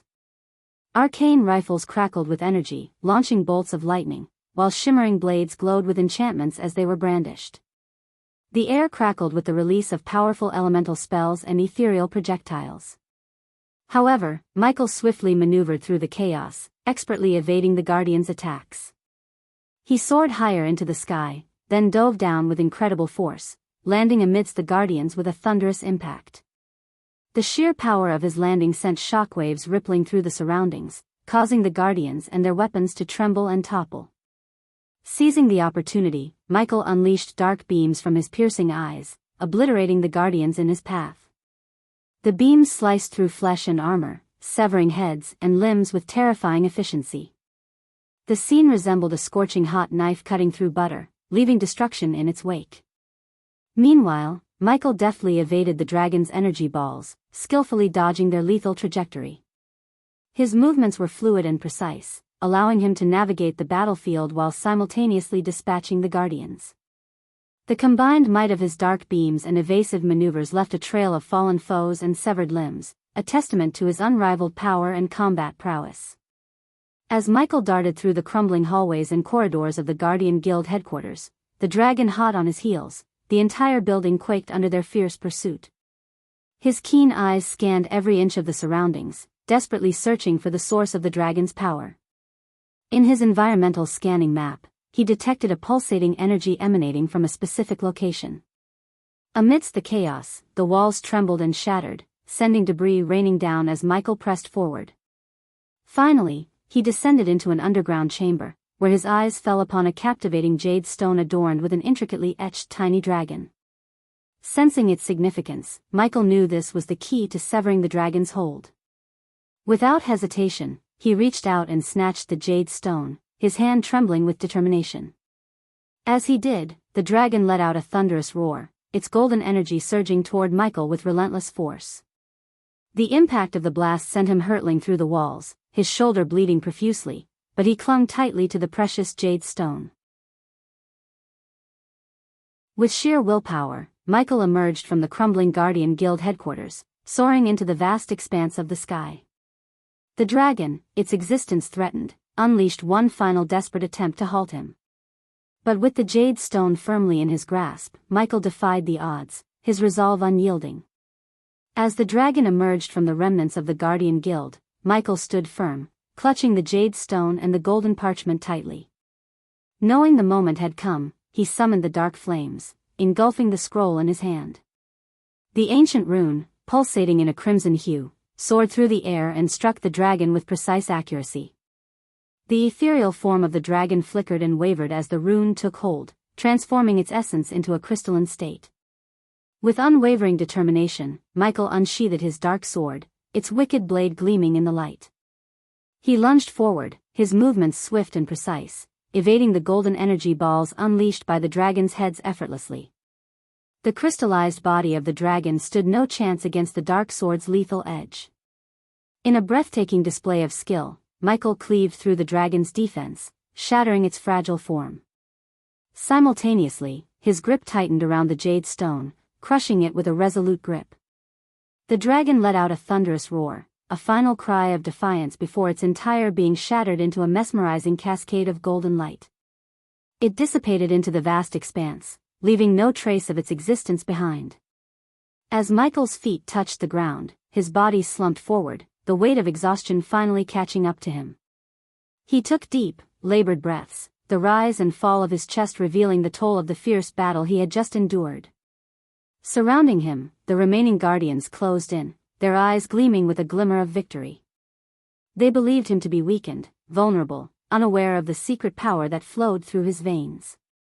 Little did they know, concealed beneath Michael's worn exterior, the APD hummed with quiet efficiency. The automatic potion dispenser, an invaluable ally in his arsenal, had already administered its healing elixirs into his bloodstream. The restorative potions worked their magic, mending every wound and revitalizing his weary body.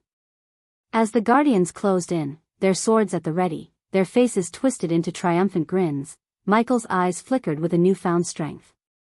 The weariness that had weighed him down only moments before now transformed into a fierce determination. With renewed vitality coursing through his veins, he straightened his posture, his gaze steady and unyielding. The guardians, oblivious to the invisible wellspring of power that surged within him, prepared to strike. Little did they know they were walking toward their death.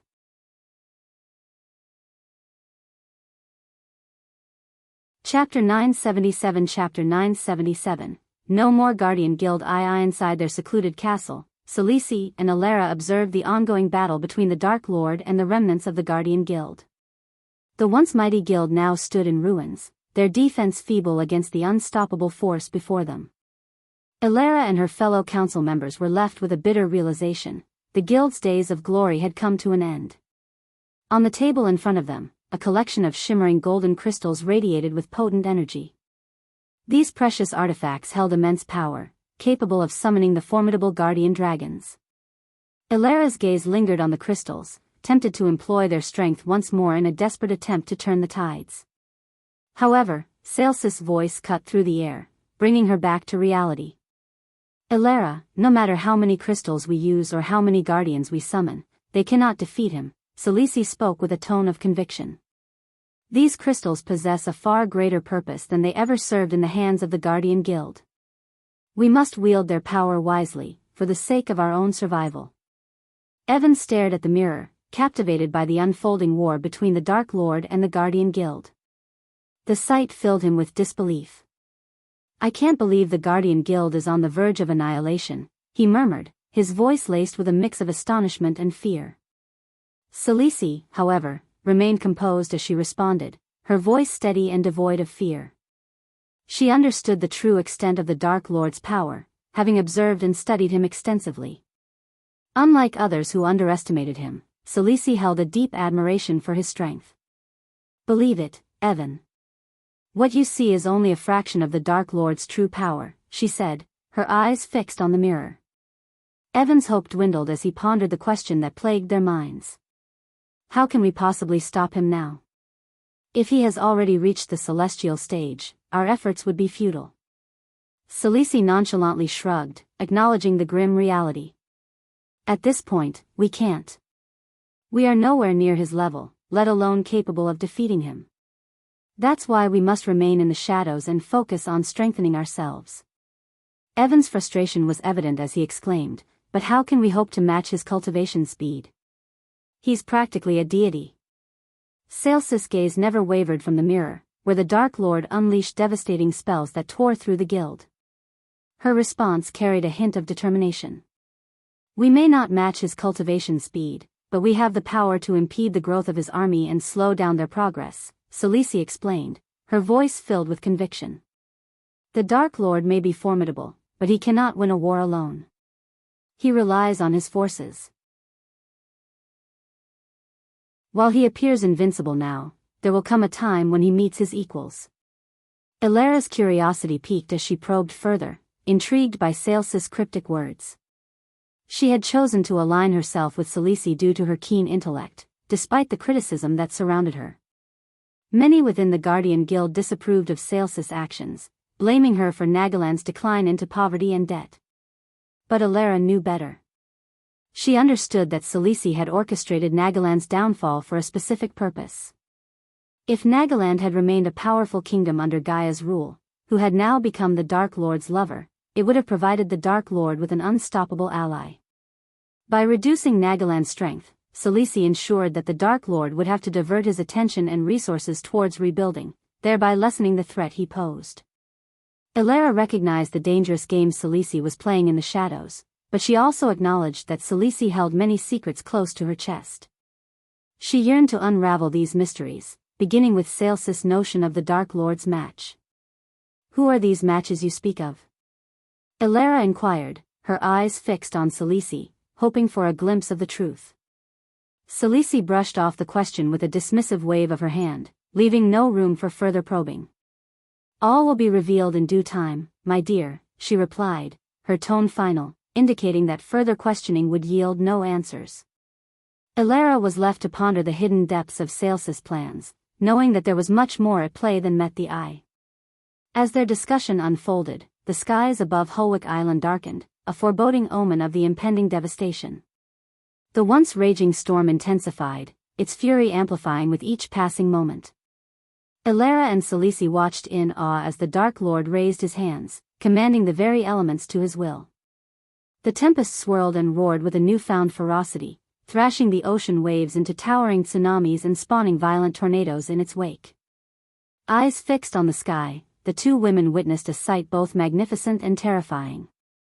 Giant meteors materialized amidst the darkened clouds, suspended in the air like harbingers of destruction. Their presence alone threatened to shatter the tranquility of the island and lay waste to everything beneath them. "There it is, his final spell against the Guardian Guild," Celice murmured, her voice tinged with a mixture of astonishment and respect. The magnitude of power displayed by the Dark Lord left her in awe, even as her mind raced with thoughts of outsmarting him.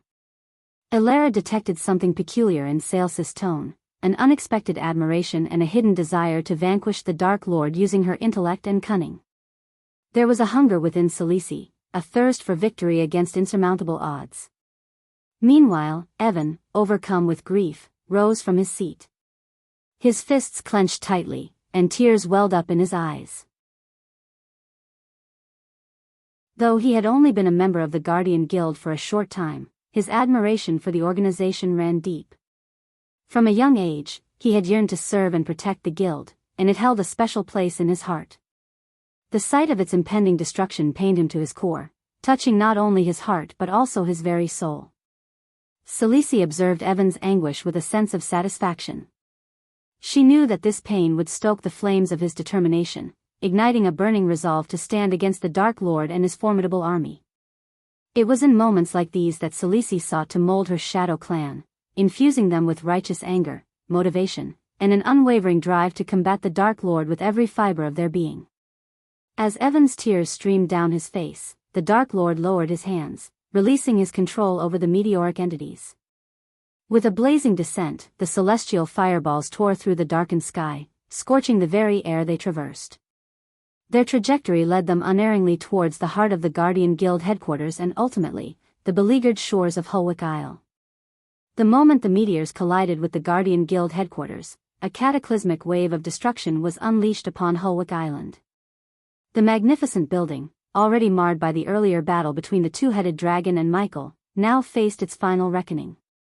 The impact tore through its structure, shattering walls and scattering debris in all directions. Once grand halls were reduced to rubble, while elegant towers crumbled into a cloud of dust and ash. But the devastation did not end there. As the meteors struck the island, the very ground quaked beneath its inhabitants' feet. Fissures cracked open, spreading like veins of molten lava through the once peaceful landscape. The island itself seemed to groan in agony as fiery magma surged forth from the ruptured earth, painting the surroundings in a hellish glow. The once idyllic shores became an inferno, engulfed in rivers of flowing lava that devoured everything in their path. The impact of the meteors sent shockwaves rippling through the air, unsettling the atmosphere itself. Winds howled with an otherworldly fury, tearing at the remnants of the Guardian Guild and carrying with them the anguished cries of those left in their wake. The sky, already darkened by the storm, grew even more menacing as the magical energies clashed and mingled. Eerie lightning danced across the heavens, illuminating the chaos below with brief flashes of blinding brilliance.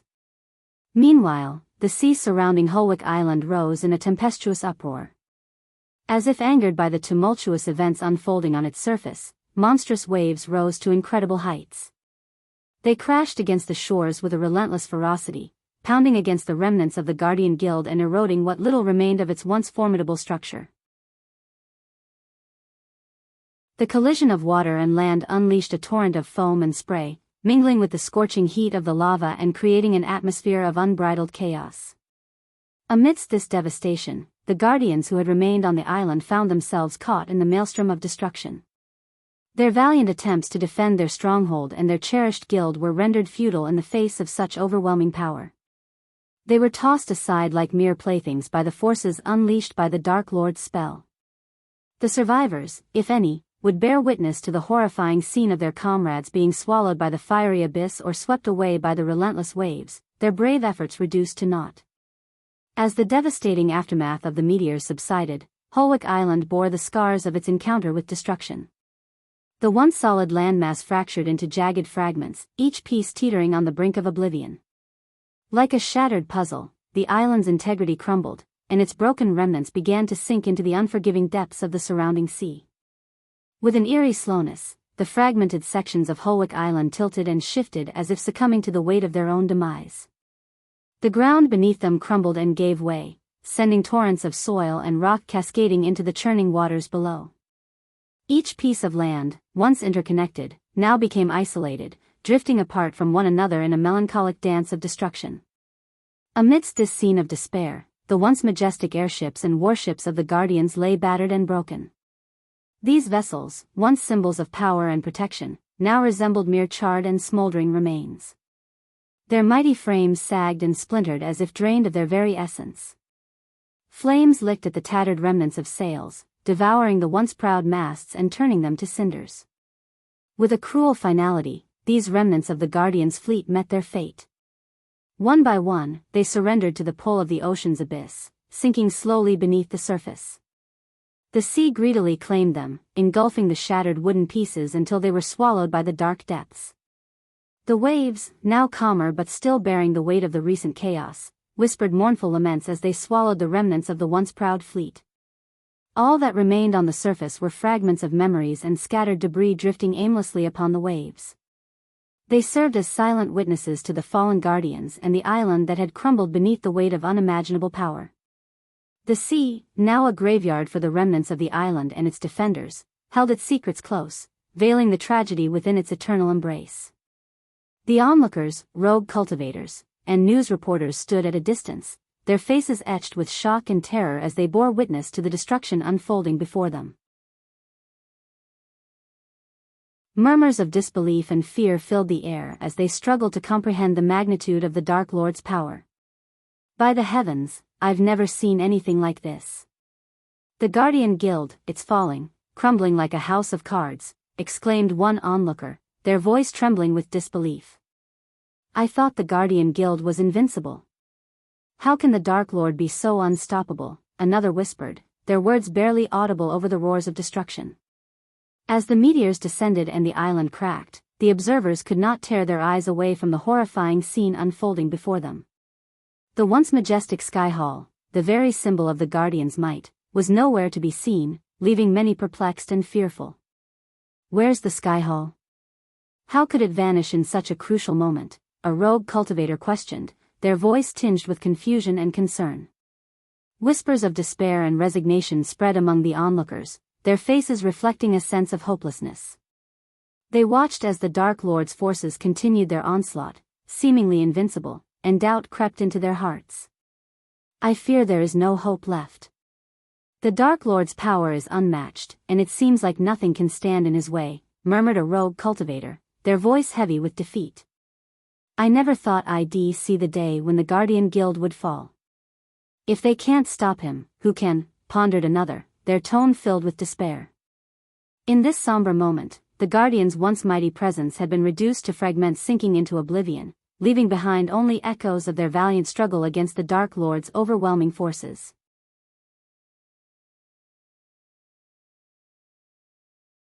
Chapter 978 Chapter 978 Complete destruction of the Guardian Guild. After obliterating the Guardian Guild, Michael experienced a sense of relief and newfound strength. With his formidable enemy eradicated, a weight lifted from his shoulders. He hovered above the calm sea, gazing at the remnants of what used to be Holwick Isle. This marked the second island he had completely decimated, the first being Ithalan. Though the waves slowly settled, the storm continued to rage with unyielding fury. Moments passed as Michael floated in contemplation, his eyes fixed on the once thriving island. Then, with a serene expression, he turned away from the scene and soared through the air, leaving the desolation behind. Several hours later, Michael arrived at the site of a grand castle, its construction still underway.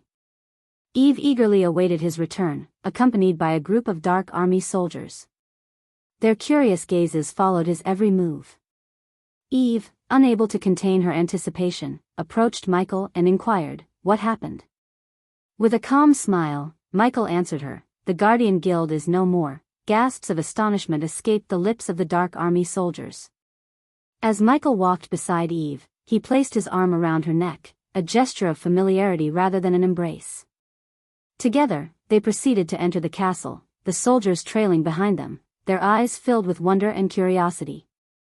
The castle, although only a quarter completed, stood as a magnificent testament to power and grandeur.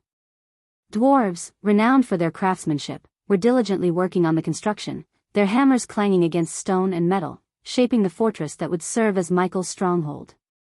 The corridors they traversed were a blend of raw stone and scaffolding, revealing the ongoing labor required to bring the castle to its full glory.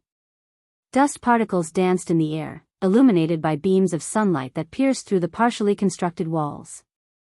The echoes of dwarves' conversations mingled with the sounds of construction, creating a symphony of progress. As they made their way through the corridors, the soldiers' eyes wandered, taking in the meticulous craftsmanship of each detail. The flickering torches cast an eerie glow, revealing glimpses of the tapestries and ancient paintings that would soon adorn the walls. The scent of freshly cut wood mingled with the scent of stone, creating a unique aroma that permeated the air. Within the castle's embrace, the dwarves worked tirelessly, their expertise evident in every stroke of the hammer and every carefully placed stone. It was a place where shadows thrived, secrets whispered, and destinies shaped. The group continued their steady stride, their footsteps echoing against the stone floors and unfinished surfaces. Whispers of anticipation and curiosity filled the air, as the soldiers exchanged glances, eager to learn more about the outcome of the Guardian Guild's downfall. The castle seemed alive with an electric energy, pulsating with the aftermath of Michael's triumph, and the promise of a formidable future. Michael proceeded to provide a concise account of the battle to his soldiers and Eve. Together, they made their way to the meeting hall, where his subordinates were already gathered. The soldiers and advisors stood up as Michael entered, showing their respect for their leader. "Please, take your seats," Michael gestured, indicating that they should resume their places. He settled himself comfortably on his throne, a symbol of his authority.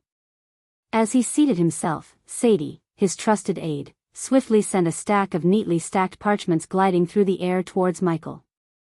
With deft hands, he caught them and began reading each page with utmost care. These parchments contained valuable information about the prominent Great Eight clans that spanned the world. In the previous meeting, Michael had requested Sadie to compile the best available intelligence on each clan. As Michael engrossed himself in the contents of the parchments, absorbing the knowledge within, Eve took it upon herself to disseminate the news of the Guardian Guild's destruction to the others present. Shock and disbelief reverberated through the room as the members absorbed the magnitude of this revelation. Whispers and murmurs filled the air, as they grappled with the reality of the guild's demise. Once Michael had finished reading the parchments, he placed the stack carefully on the table before him and directed his gaze towards Sadie, acknowledging her effort. "You have done an exceptional job. Why don't you enlighten our comrades about the details of these Great Eight clans?" Michael requested Sadie to present the information about the clans to the rest of their subordinates. Sadie stood before the gathered subordinates, holding the stack of parchments that contained information about the Great Eight clans. She cleared her throat and began to address the group. "Allow me to introduce the Great Eight clans," Sadie began, her voice clear and confident. "The first on the list is the Guardian Guild, comprised of humans, known for their military prowess and law enforcement capabilities." She continued, "Next, we have the Nightshade clan and the Stormheart clan, both consisting of humans as well. These two clans, however, are not as widely known as the Guardian Guild. The Nightshade clan focuses on exploring uncharted territories, such as treacherous oceans and dangerous Demon's Grave. They are responsible for discovering new pocket dimensions and expanding human territories beyond this world." Tiberius, one of the subordinates, raised his hand with a puzzled expression. "I've never heard of the Nightshade and Stormheart clans. Why are they not as well known as the Guardian Guild?" Sadie nodded in understanding and replied, "That's because these clans have taken a different path. Unlike the Guardian Guild, their focus is not primarily on military and law enforcement. The Nightshade clan specializes in ventures that contribute to human prosperity in other ways, while the Stormheart clan wields influence over the economy from the shadows." She continued, "The Nightshade clan's endeavors in exploring dangerous realms and discovering new dimensions often go unnoticed by the general population. As for the Stormheart clan, their impact on the economy is far-reaching, as they control a significant portion of the economic affairs of human kingdoms, working behind the scenes to ensure prosperity." Sadie paused for a moment to allow the information to sink in before moving on to the next clan. "Next, we have the Water God Hall and the Sea Serpent Hall, both belonging to the Sea Folks. These clans, however, do not involve themselves in the affairs of humans, elves, dwarves, and orcs, whom they refer to as landwalkers. They maintain their own separate domains and keep a distance from the dealings of the other races." She then moved on to describe the Gondolin Empire, which belonged to the elves. The Gondolin Empire, led by Nithroel, is considered the most powerful clan among all the Great Eight clans.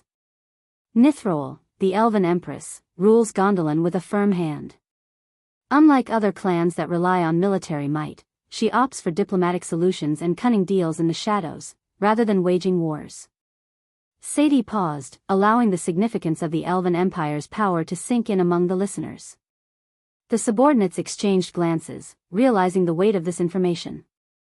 "In addition to these, we have the Han Torum, a clan of dwarves known for their exceptional craftsmanship and engineering skills," Sadie continued. "And lastly, we have the Ironmane Horde, representing the Beast Men, a strong and formidable race." She concluded, "These Great Eight clans, each with their unique strengths and characteristics, have played significant roles in the realms. With the demise of the Guardian Guild, the balance of power among the clans has shifted. It is essential for us to understand these dynamics as we navigate the current landscape." Sadie folded the parchments neatly and placed them back on the table. The subordinates sat in contemplative silence, absorbing the knowledge of the Great Eight clans and the shifting power dynamics within their realm. Arya, the Queen of Shadows, leaned forward, her eyes piercing as she addressed Sadie. "What should we expect now, with the demise of the Guardian Guild? Will the other races take advantage of this void?" Sadie met Arya's gaze and replied with a serious tone. "Indeed, without the Guardian Guild to safeguard the human kingdoms, they will be vulnerable to the ambitions and encroachments of other races. The absence of a powerful force like the Guild creates a power vacuum that is bound to attract various factions and individuals seeking to fill the void left behind." She gestured with her hand, emphasizing the potential consequences. Human kings and queens will act according to their own desires and agendas, without the guidance and protection of the Guardian Guild. This could lead to unforeseen conflicts, political upheavals, and even territorial disputes among the human kingdoms themselves. Sadie's voice held a note of concern as she continued. "Moreover, the absence of a centralized force like the Guardian Guild might embolden other races to expand their territories or assert their dominance. The balance of power that the Guild once maintained will be disrupted, and new alliances and rivalries will emerge." She paused for a moment, allowing her words to sink in. "We must be prepared for these changes and the potential repercussions they bring. The demise of the Guardian Guild leaves a void that will undoubtedly alter the landscape of the realms, and we must navigate this uncertain terrain with caution." Arya nodded, acknowledging the gravity of the situation. The subordinates around the table exchanged glances, realizing the implications of the power vacuum and the subsequent ripple effects it could have on their world. After Sadie finished explaining about the clans, all eyes turned towards Michael, awaiting his next command. The subordinates hoped he wouldn't assign them an overly challenging task, considering the immense workload they already had preparing for the Dark Lord's upcoming wedding with Gaia, the Dark Queen. Michael seemed to read their minds as he addressed their concerns. "I understand that you have been preoccupied with the wedding preparations," he began. "However, we must maintain our momentum. Our next target is the dwarves. They possess great capabilities, and we require their expertise to complete our castle and fulfill our future endeavors. Therefore, we shall begin recruiting the dwarves from Han Torum," Michael announced, directing his gaze at Saber, the newly appointed king of the Nightwalkers. Saber, your mission is to travel to Han Torum and present them with a choice, either dismantle their clan or face the consequences of my wrath, Michael commanded. Eve, always eager to understand the reasoning behind Michael's decisions, questioned his approach. Why not simply order them to join us directly, she asked. Michael shook his head, his expression filled with wisdom. In the eyes of the world and the Sky Hall, we are still considered evil. The dwarves, I believe, share this perspective. If we were to recruit them directly and they accepted, they would be branded as evil as well. We do not want that. By persuading them to dismantle their clan, we can discreetly recruit the talented dwarves without compromising their standing. Some may view the dwarves as cowards, but many will recognize their decision as a necessary one, especially after news of the Guardian Guild's destruction spreads, he explained. Eve's curiosity remained unsatisfied as she pressed further. And if they refuse to dismantle their clan, she inquired. A sly smile crept across Michael's face at her question. We will ensure they comply. Saber, it is your task to instill the fear of God into the hearts of the clan leaders and make them understand the gravity of dismantling their clan, he declared. As an elder vampire, Saber possessed the prowess necessary to accomplish this intimidating feat, and Michael had full confidence in his abilities. Once we have gathered enough dwarves within our ranks, we shall proceed to the next phase of our conquest, Michael proclaimed, his devilish grin revealing his ambitious intentions. As he finished issuing his orders, Saber produced a parchment from his coat pocket and sent it flying toward Michael. My lord, this parchment contains a comprehensive list of the unique and powerful metals found in our world, along with the most suitable ones for forging your armor. Choose one, and we shall procure as much of the desired metal as you require before the wedding, Saber offered. Eve couldn't help but express her concern for Lady Adelia, Gaia's mother, and her potential absence from the upcoming wedding. She believed it was crucial for Adelia to be present, as it held great significance for Gaia. However, Eve also knew that Gaia had entrusted Michael with the task of finding and bringing her mother to the wedding, which reassured her to a certain extent. Curious about any updates on Lady Adelia, Eve turned to Michael and inquired, "Do we have any updates on Lady Adelia?" Michael reassured her with a calm demeanor, "Azazel will ensure that Lady Adelia is brought here before the wedding. For now, let us concentrate on our mission in Han Torum and the ongoing wedding preparations." As the conversation shifted, Michael's gaze fell upon Arya, the Queen of Shadows. He entrusted her with a critical task related to the aftermath of the Guardian Guild's destruction. Michael's voice turned cold as he issued his command to Arya, emphasizing the importance of the matter. Arya, locate the prominent figures within the Guardian Guild and eliminate them. These wealthy merchants who supported the guild pose a significant threat if they are allowed to remain alive. After losing the guild, they will be eager for revenge, and our enemies may exploit them to fund their own endeavors. Therefore, it is imperative that we eliminate them and claim their wealth for ourselves, Michael declared with a calculated tone. Michael's mind, a wellspring of cunning and ruthlessness, churned with a plethora of plans and contingencies, each crafted meticulously to outwit the forces plotting against him in the shadows. His genius, fueled by a thirst for dominance, allowed him to anticipate their moves and stay several steps ahead. With calculated precision, he orchestrated a symphony of strategies, always considering the multiple outcomes and adapting his approach accordingly. Michael's brilliance lay not only in his ability to devise intricate schemes but also in his unwavering determination to see them through, no matter the cost. His mind, an arsenal of relentless calculation, ensured that he would leave no stone unturned, no avenue unexplored, as he methodically dismantled his enemies and solidified his own position of power. The subordinates watched attentively, aware that their Dark Lord's ambitions were rapidly escalating and that the course of their world was being shaped by his calculated moves.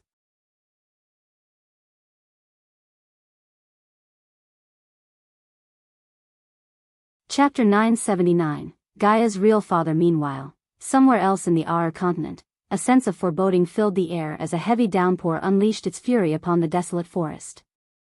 Deep within the shadows, concealed by the dense canopy, stood a decrepit manor, its eerie presence amplified by the relentless rain. Within the confines of one of the manor's rooms, the scene was one of desolation and destruction. Tattered tapestries adorned the damp walls, and shattered remnants of furniture lay scattered across the floor. The air was thick with the scent of must and decay, adding to the eerie ambience that pervaded the space. Amidst the flickering candlelight, Lady Adelia stood, her breaths ragged and labored, her body still trembling from the aftermath of the intense struggle that had taken place. Her once elegant attire was now torn and dirt-streaked, a testament to the ferocity of the encounter. As rainwater seeped through cracks in the ceiling, casting distorted shadows on the walls, Adelia's skin glimmered with dark scales, hinting at her true Naga form. Within the shadows, another figure lurked, his presence ominous and foreboding. With each step, the figure emerged slowly, his movements purposeful and calculated. It was Ingram, a being of ancient lineage and formidable power. His eyes glowed with a haunting intensity, reflecting centuries of knowledge and darkness. His features concealed by the shroud of mystery, Ingram exuded an aura that spoke of untold secrets and a malevolence that sent shivers down Adelia's spine. As the tension thickened, Adelia's anger surged, her voice dripping with contempt and hatred. "You cannot enter Gaia's life, Ingram," she hissed, her words laced with venomous defiance. Her unwavering determination radiated through the darkness, fueling her resolve to protect her daughter from the clutches of darkness. Without uttering a word, Ingram dashed at Adelia, continuing their battle. In a dazzling display of power, Ingram and Adelia clashed within the confined space of the room. The atmosphere crackled with an electric intensity as their respective abilities collided, filling the air with a symphony of sparks and energy. Adelia's dark scales shimmered with an otherworldly sheen, her venomous fangs bared in a snarl of defiance. With lightning speed, she lunged forward, her serpentine form coiling and striking with deadly precision. Ingram, his features veiled in shadows, moved with an unearthly grace, effortlessly evading Adelia's venomous onslaught. His eyes glowed with an ethereal crimson, reflecting the sinister power that coursed through his veins. As the room trembled beneath their explosive duel, furniture shattered, sending shards and splinters flying through the air. The walls groaned and cracked under the strain of their supernatural might. Adelia's serpent-like agility was matched only by her venomous wrath. She unleashed a barrage of poison-infused strikes, each aimed with lethal accuracy. Venomous tendrils slithered through the air, leaving a trail of hissing mist in their wake. Ingram countered with swift and calculated maneuvers, his ancient vampire reflexes allowing him to dodge and parry with preternatural grace. Their conflict intensified, reaching a crescendo of power and destruction. The room became a battlefield of chaos and ruin. The ceiling caved in, showering debris upon them, while the floor quaked under the weight of their ferocity. Arcs of dark energy clashed against swirling mists of venom, illuminating the chamber with a mesmerizing display of light and shadow. Neither Adelia nor Ingram held back, their shared history momentarily forgotten amidst their primal clash. Ingram, his movements fluid and swift, countered Adelia's venomous strikes with a display of his own formidable power. With a sudden burst of speed, he blurred across the room, leaving a trail of darkness in his wake. His hands became a blur of motion as he unleashed a series of devastating vampiric attacks, each strike infused with dark energy. Adelia, undeterred by Ingram's onslaught, met each attack with equal ferocity. She twisted and contorted her serpentine body, evading his deadly blows with a grace that matched his own. Her scales shimmered with an ominous glow as she retaliated, her fangs dripping with toxic venom. Between their clashes, Adelia seized moments to taunt Ingram, her voice dripping with venomous mockery. "Is this the best you can muster, Ingram?" she sneered, her voice laced with confidence. "Or are your once great abilities waning with age?" Ingram's eyes blazed with fury, his pride stung by Adelia's biting words.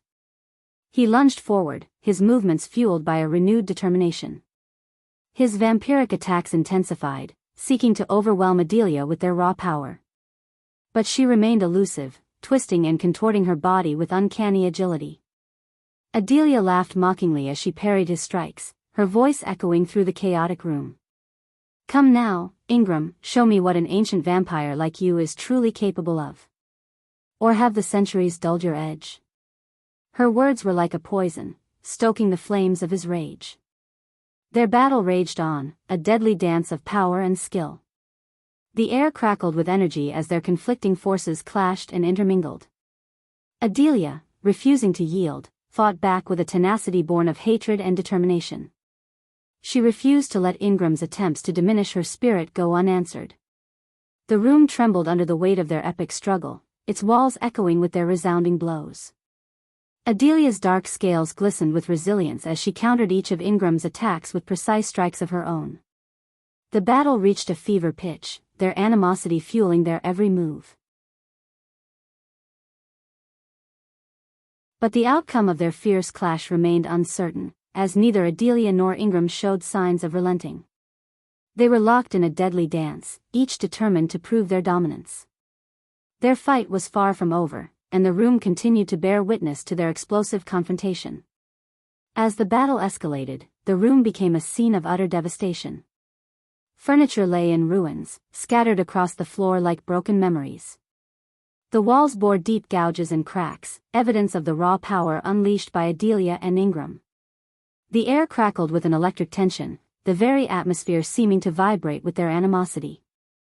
In a final clash, their combined force shattered the window, sending shards of glass cascading into the night. Like avatars of chaos, they burst through the broken opening, their battle now taking them into the darkened expanse outside the manor. Rain poured down in torrents, drenching them in its icy embrace. Ingram's fangs elongated, his vampiric nature manifesting in all its primal glory. He landed gracefully on the rain-soaked ground, his eyes gleaming with a sinister light. Adelia, her scaled form coiled and ready, faced him with unyielding determination.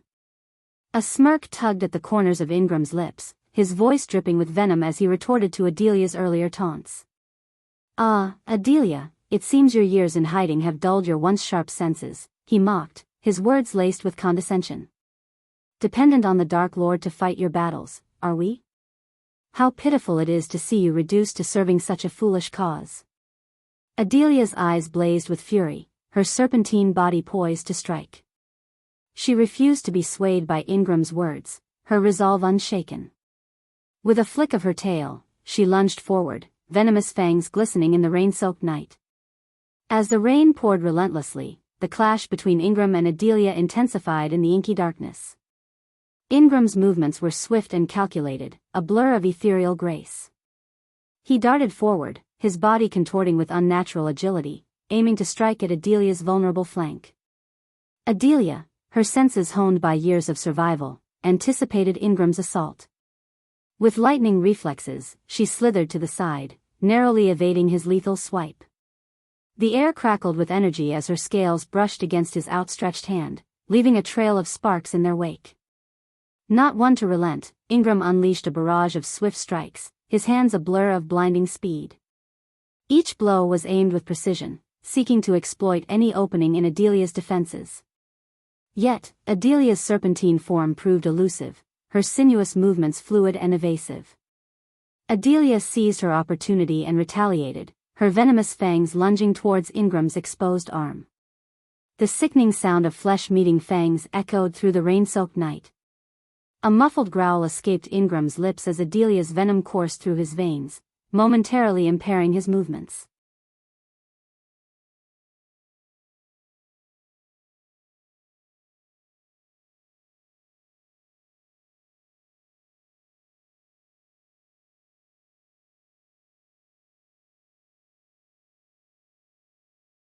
Their gaze followed a set route, their attention focused on the ground, unaware of the threat looming above. Arya observed their pattern, her sharp eyes discerning a weakness in their patrol route. As the patrol passed beneath her, Arya seized the opportunity. With a calculated descent, she lowered herself closer to the ground, her body becoming one with the nocturnal shroud. She skimmed the edge of the guard's vision, a whisper in the night that eluded their scrutiny. From the vantage point of the sky, she heard snippets of conversation between the perplexed guards, their voices tinged with confusion and curiosity. "What's happening, Johnson? Why the sudden increase in security? Is Lord Isaiah expecting trouble from the mainland?" Their questions hung in the air, unanswered whispers in the night. Arya, like a predator relishing the hunt, capitalized on their distraction. She continued to trail the patrol, exploiting the weakness she had discerned in their route. With each calculated movement, she remained hidden in plain sight, her dark form merging seamlessly with the night sky. Her heart raced with exhilaration as she embraced the role of the shadow, ever watchful, ever silent. As Arya carefully observed the patrol from above, her sharp eyes caught a fleeting moment, an opening in the sky patrol's formation. Without hesitation, she seized the opportunity.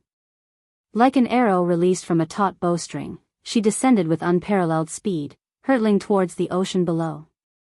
With a graceful arc, she plunged into the water, breaking the surface with a splash. The island's defenses were not limited to the sky and the land. Hidden beneath the waves, an intricate web of traps and arrays awaited the unwary intruder. Arya knew she had to proceed with caution. In her mind, she recalled another lesson imparted by Michael, emphasizing the importance of meticulous preparation before embarking on an assassination mission. Know the target location like the back of your hand, he had said. Study the blueprints, understand the layout, and anticipate any potential traps or obstacles. Arya's training had honed her instincts, and she swam deeper into the ocean, relying on her knowledge of the island's infrastructure. Soon, she found what she sought, a sewage pipe, discreetly hidden beneath a bed of undulating corals. It would serve as her conduit into the heart of the island. As she swam further, the sound of a patrol boat reverberated above her. Patrol boats cruised the water's surface, casting a sweeping spotlight that danced across the waves, searching for any signs of intrusion. Arya, undeterred, utilized the natural camouflage provided by the underwater corals and plants. Their vibrant hues and intricate formations shielded her from the prying gaze of the boat patrol, allowing her to remain hidden in plain sight.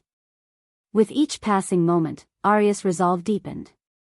She knew the risks involved, the dangers that lay in wait.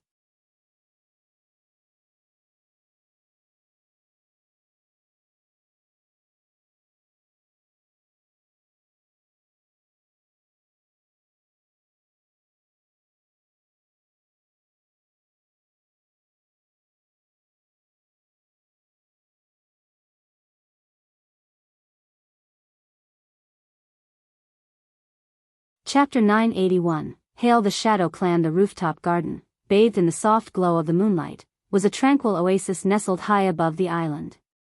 Lush foliage adorned the surroundings, with vibrant flowers blooming in an array of colors. The fragrance of jasmine and roses perfumed the air, adding an ethereal touch to the scene. The garden offered a breathtaking panoramic view of the vast ocean stretching out into the distance, its waves crashing against the shore in a mesmerizing rhythm. Arya, concealed behind the veil of her disguise, positioned herself near a water fountain at the center of the garden. The fountain's crystal-clear water cascaded down sculpted tiers, creating a soothing melody that harmonized with the tranquil atmosphere. She knew that Isaiah, drawn to the garden's serene beauty, would seek solace here and momentarily let his guard down. With her senses honed, Arya remembered the teachings of her mentor, Michael, echoing in her mind. Physical training is key, he had emphasized. Adaptability is crucial in an assassination. You must become one with your surroundings, capable of blending in and maneuvering in any given situation. Taking a deep breath, Arya submerged herself in the water fountain, her body concealed beneath the shimmering liquid. With precise control, she regulated her breathing, silently becoming one with the aquatic haven. She waited, her senses attuned, for the approach of her target. In her mind, she replayed Michael's words. An assassin must adapt swiftly to unforeseen circumstances. No situation should catch you off guard. Your ability to think on your feet and utilize your environment is paramount. Suddenly, footsteps echoed on the rooftop, drawing closer with each passing second. Arya's heart quickened, but she maintained her composure, her trained instincts guiding her every move. Isaiah Markham, the man whose life hung in the balance, emerged into view. Isaiah stood tall, his dark complexion contrasting against the moonlit backdrop. His physique bore the marks of wealth and indulgence, with a slight paunch accentuating his muscular frame. His eyes, filled with a sense of self-assuredness, swept across the garden, taking in the tranquil scenery. The stage was set, the players in position. Arya watched Isaiah approach, her eyes hidden beneath the surface of the water. She remained poised, her presence undetected, waiting for the opportune moment to fulfill her deadly task. The air was charged with anticipation, as the moon continued to cast its ethereal glow over the clandestine scene in the rooftop garden. From her hidden vantage point beneath the water's surface, Arya's gaze remained fixed on Isaiah, her senses attuned to his every movement.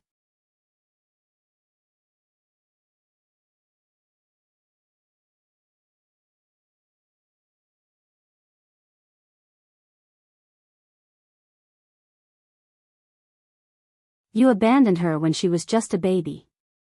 Don't you dare claim to be her protector now. Ingram's voice grew desperate, his words aching with remorse. I did what I had to do to keep her safe. You have no idea the sacrifices I've made, the battles I've fought. One day, Adelia, I will make you see. I will make up for everything. Before Adelia could retort, a sudden shift in the atmosphere caught her attention. A powerful force was approaching, one that sent shivers down her spine. She recognized it immediately and knew what it meant. Azazel, the Dark Lord's demon butler, was drawing near. Adelia's heart raced with both fear and relief. She wanted Azazel to arrive, not the Dark Lord himself. She knew Azazel had his own agenda, and she hoped he could be persuaded to capture Ingram without revealing his true allegiance to the Dark Lord. She couldn't risk the Dark Lord discovering Ingram's identity as an elder vampire and the knowledge that he had abandoned Gaia. With an icy calmness, Adelia turned to Ingram, her eyes never wavering. You will do nothing, Ingram, she stated coldly. I am about to capture you and send you somewhere you won't be able to intervene in Gaia's life any longer. This is the consequence of your actions. Ingram's face twisted with a mix of shock and anger, but Adelia paid him no heed. She had no love left for him, only anger and a desire to protect their daughter from his tainted influence. Her plan was set, and she awaited Azazel's arrival, knowing that he would ensure Ingram's capture. Deep down, Adelia knew that Azazel's presence signaled danger, but she couldn't risk the greater threat that the Dark Lord posed. Her focus was on safeguarding Gaia's future, even if it meant sacrificing any lingering shards of affection she once held for the man before her.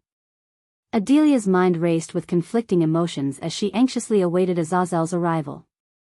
Her loyalty to the Dark Lord remained steadfast, and she knew that Gaia was a cherished being in his eyes. Adelia couldn't bear the thought of jeopardizing her daughter's position in the Dark Lord's realm, but she also didn't wish for Ingram's life to be extinguished by the Dark Lord's wrath. Ingram's true identity as an elder vampire, working under Dagon, the ruler of Hell, made him a dangerous and potent adversary. Adelia was well aware of his formidable power, one that surpassed her own. She knew that engaging in a direct confrontation with Ingram would be not only futile but also potentially lethal for her. Azazel, on the other hand, was an entity she could manipulate to serve her purpose. As the Dark Lord's demon butler, Azazel held a certain level of allegiance to Adelia due to her high status within the Dark Army. She hoped that by summoning Azazel instead of the Dark Lord, she could maintain some semblance of control over the situation. Adelia yearned for Azazel's arrival, for she knew that he possessed the strength and skill to subdue Ingram. His demonic abilities, coupled with his unwavering loyalty to the Dark Lord, would make him the perfect instrument to capture Ingram without resorting to fatal measures. After dealing with Ingram, Adelia made the firm decision to unveil the hidden truths she had concealed from Gaia and the Dark Lord. Her loyalty to the Dark Lord compelled her to relinquish any lingering secrets, as she no longer wished to keep anything from him. Adelia was determined to come clean and lay bare the entirety of her knowledge, sparing no details, for she believed in unwavering transparency and honesty within their relationship.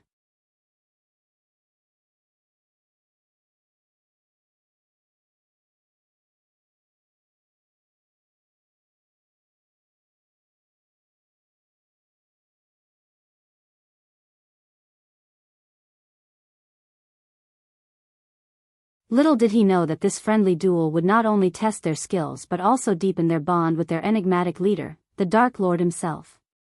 Go bring Ellider to me, Ricky, commanded Michael, his voice carrying a sense of authority. Ricky nodded in response and quickly made his way to find Ellider, one of the Dark Lord's trusted advisors. He located Elidor in his study, engrossed in ancient texts, and relayed the Dark Lord's request. Elidor followed Ricky back to the hall, curiosity etched on his face. As they entered, he scanned the scene, taking in the animated conversations and the palpable energy that filled the air. Elidor approached Michael, his brows furrowed in puzzlement. "What is going on here, my lord?" Elidor inquired, his voice laced with intrigue. Michael's eyes sparkled with amusement as he explained, the Death Squad members had an interesting proposition.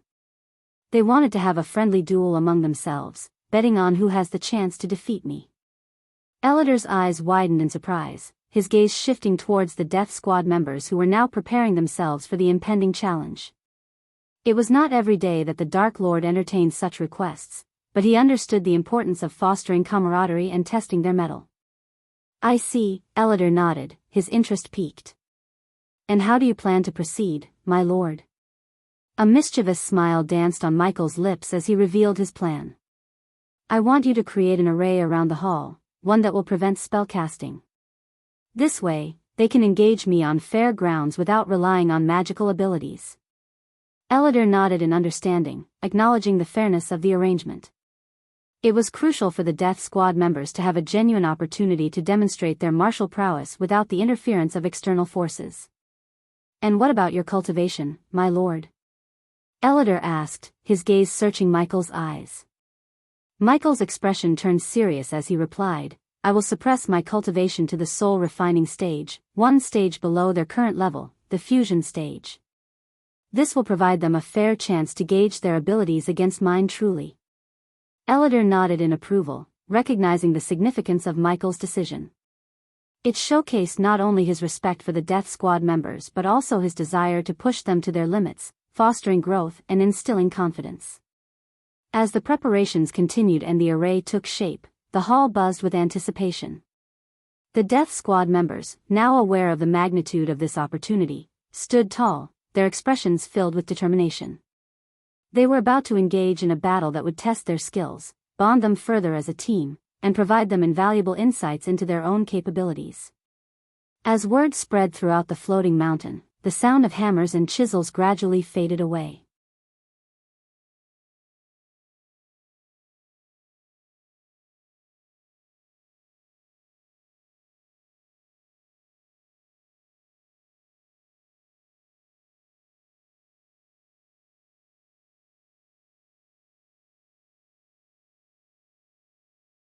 "He's like a dancer, swaying and spinning through the fight," murmured the dwarf with a braided beard, a mix of awe and amusement in his voice. The dwarves continued to watch, their eyes glued to the mesmerizing spectacle unfolding before them. Their comments, mingled with the sounds of battle, reflected their astonishment and admiration for the Dark Lord's prowess and the relentless assault of the Vampire Death Squad. "He's like a whirlwind, that Dark Lord. The vampires can't keep up. Did you see how he cunningly pushed Spider into Bear's path? A true master of strategy. Ha!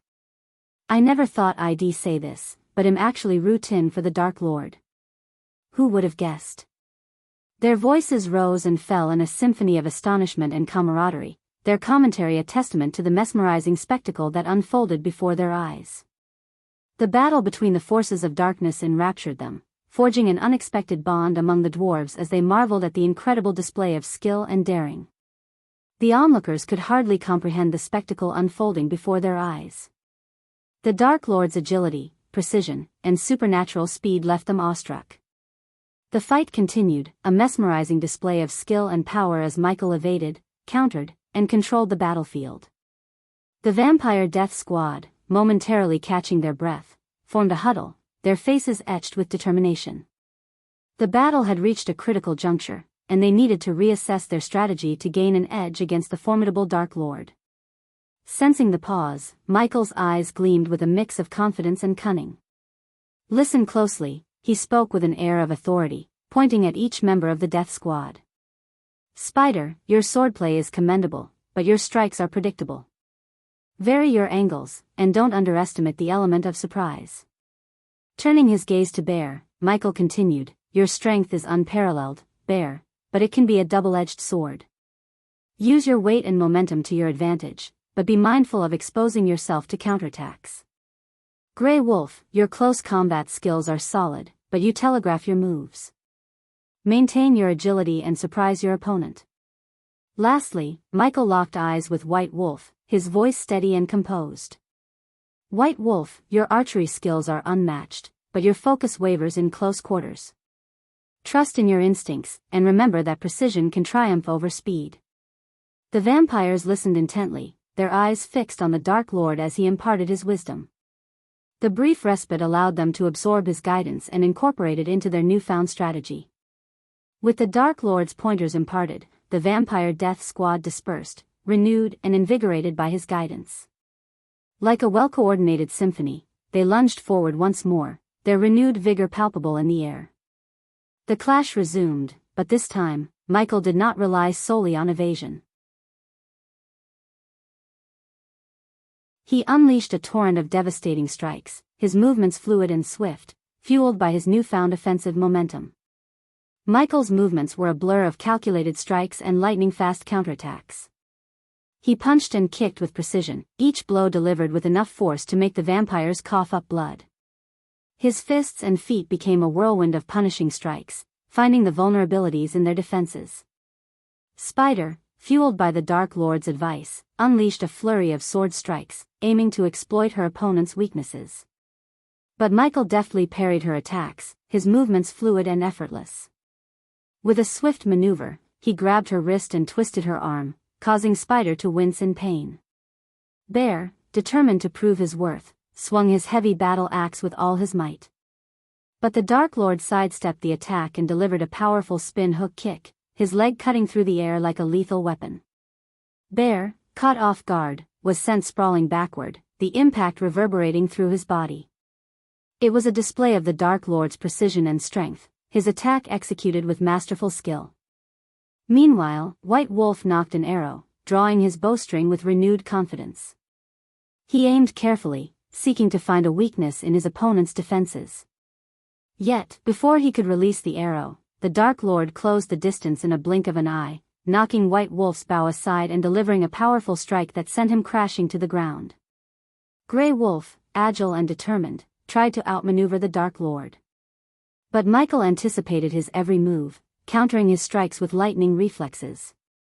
With a swift combination of punches and kicks, the Dark Lord delivered blows that reverberated through Grey Wolf's body, leaving him staggering and breathless. The battle raged on, the clash of strength and skill echoing through the air. The vampires, fueled by a mix of desperation and newfound determination, fought with every ounce of their being. And the Dark Lord, driven by his own thirst for power and dominance, responded with a relentless onslaught, leaving the Death Squad members battered and bloodied in his wake. The battle within the hall reached its climax as Michael, fueled by a combination of skill, speed, and the hunger for victory, unleashed a series of deadly attacks. His movements were a blur of calculated strikes, each blow delivered with precision and bone-crushing force. Spider, despite her vampiric agility, was unable to evade the Dark Lord's relentless assault. With a swift, spinning kick, Michael struck her temple, causing her to stagger backward. As she struggled to regain her balance, he swiftly closed in, his fist connecting with her jaw in a devastating uppercut. The sickening sound of bones cracking echoed through the hall as Spider's body flew backward, crashing into a nearby pillar. Blood trickled from her mouth as her eyes rolled back, and she succumbed to unconsciousness.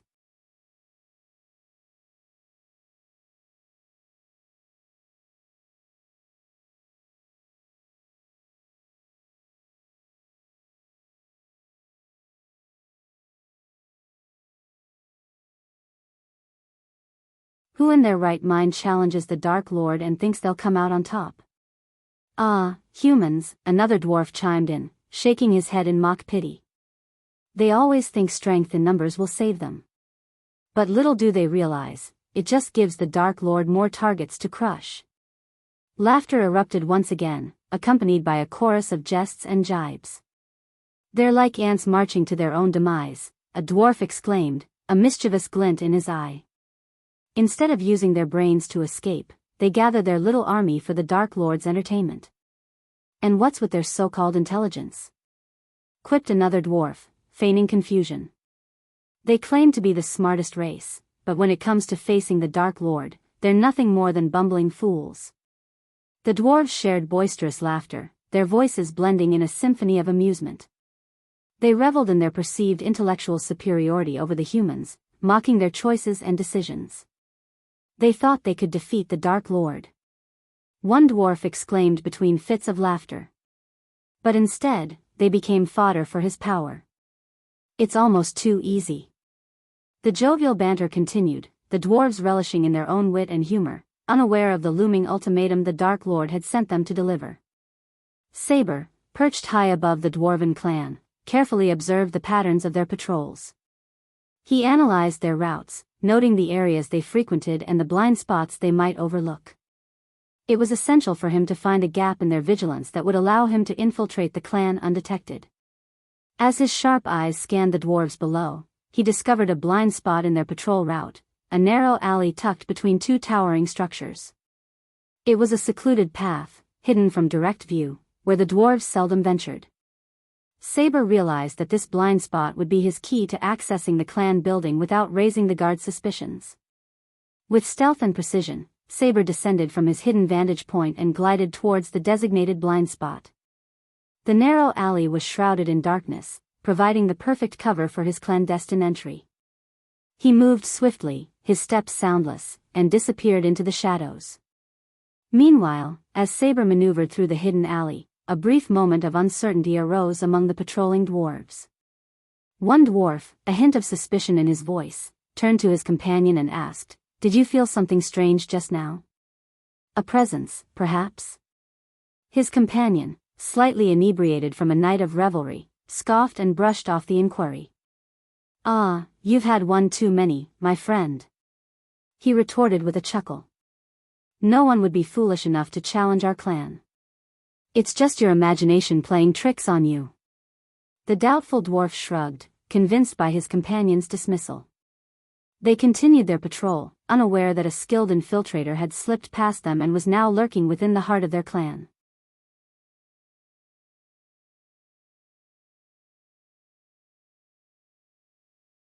The dwarves, known for their resilience and tenacity, stood no chance against Saber's supernatural abilities. His movements were a blur of speed and grace as he swiftly neutralized each dwarf with calculated strikes. The clash of his strikes against their bodies reverberated through the room, echoing the dominance of the intruder.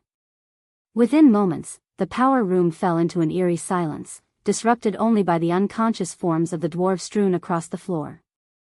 Saber stood amidst them, his chest rising and falling with controlled breaths, his eyes scanning the room for any signs of further disturbance. As Saber surveyed the power room, his gaze fell upon the intricate mechanism that powered the entire clan building. Golden tablets adorned the contraption, their engraved runes pulsating with energy. He knew that disabling this mechanism would not only plunge the room into darkness but also cut off the power supply to the entire building. With a resolute expression, Saber approached the mechanism, his movements graceful yet purposeful. He studied the interlocking gears, the delicate wiring, and the intricate channels that carried the energy. In a display of raw strength, he ripped apart a section of the mechanism, causing sparks to shower the room in a mesmerizing display.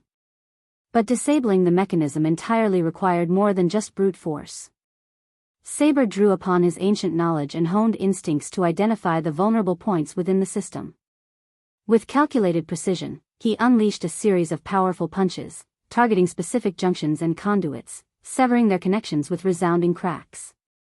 As each blow landed, the room trembled, echoing the impact of Saber's strikes. The once steady hum of energy faded into a dull silence, accompanied by the fading glow of the golden tablets. The power room, now marred by the wreckage of the disabled mechanism, was cast into darkness as the lights flickered and died.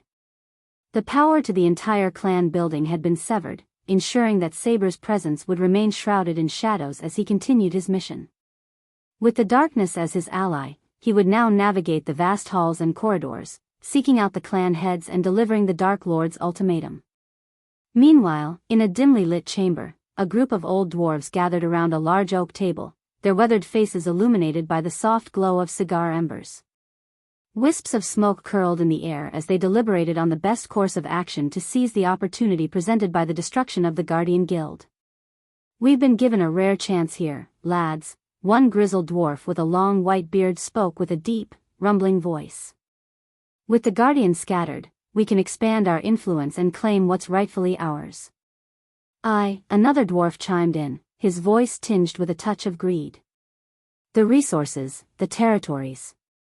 It's all ripe for the taking. We must strike while the iron is hot."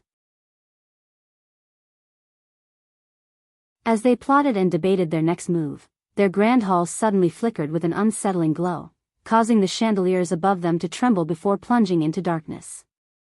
The room echoed with the grumbles and curses of the dwarves, their frustration palpable. "Blast those imbeciles in the power room," one dwarf growled, his hand pounding on the table. "How many times have we told them to keep the lights on?" Amidst their collective vexation, the heavy wooden doors of the chamber creaked open, revealing a figure standing in the threshold. Shadows danced upon the walls as the dim light from the hallway cast an ethereal glow upon the mysterious intruder.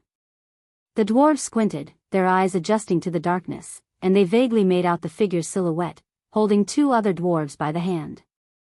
The captives appeared unconscious, their forms limp and lifeless. "What in the depths is this?"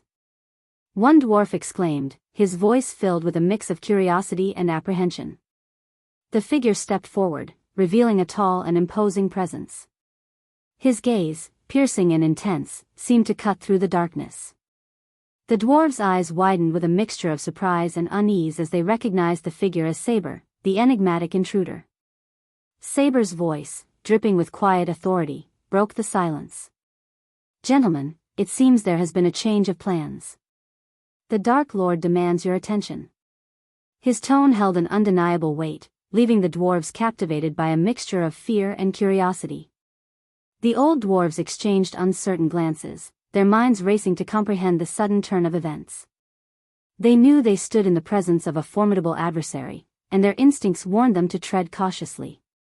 As Saber stood there, the captive still held in his grip, the grand hall remained enveloped in darkness. The flickering glow of extinguished candles and the lingering scent of cigar smoke filled the air, creating an atmosphere thick with anticipation. The dwarves, their voices momentarily silenced, awaited Saber's next move, unsure of what fate awaited them under the command of the Dark Lord's emissary.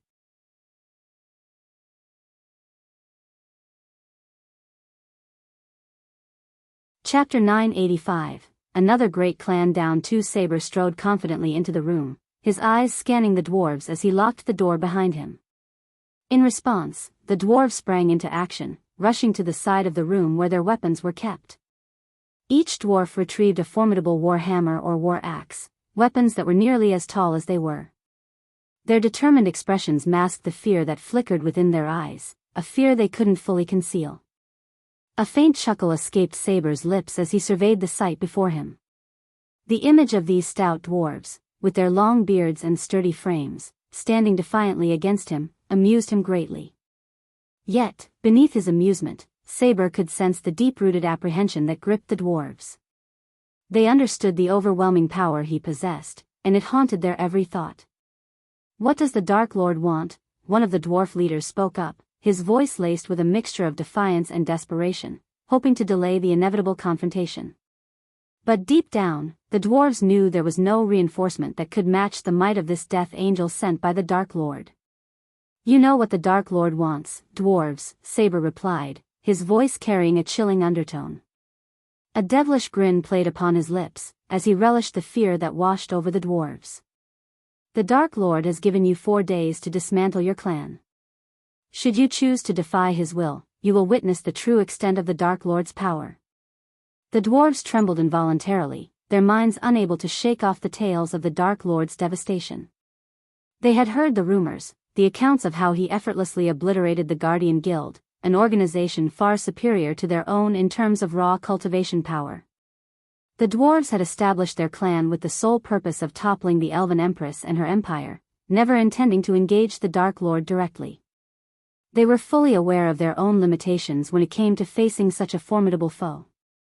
However, the audacity of the Dark Lord's focus on their clan infuriated them, stoking a fiery determination within their hearts. Though fear and anger mingled within them, the dwarves understood that their options were limited.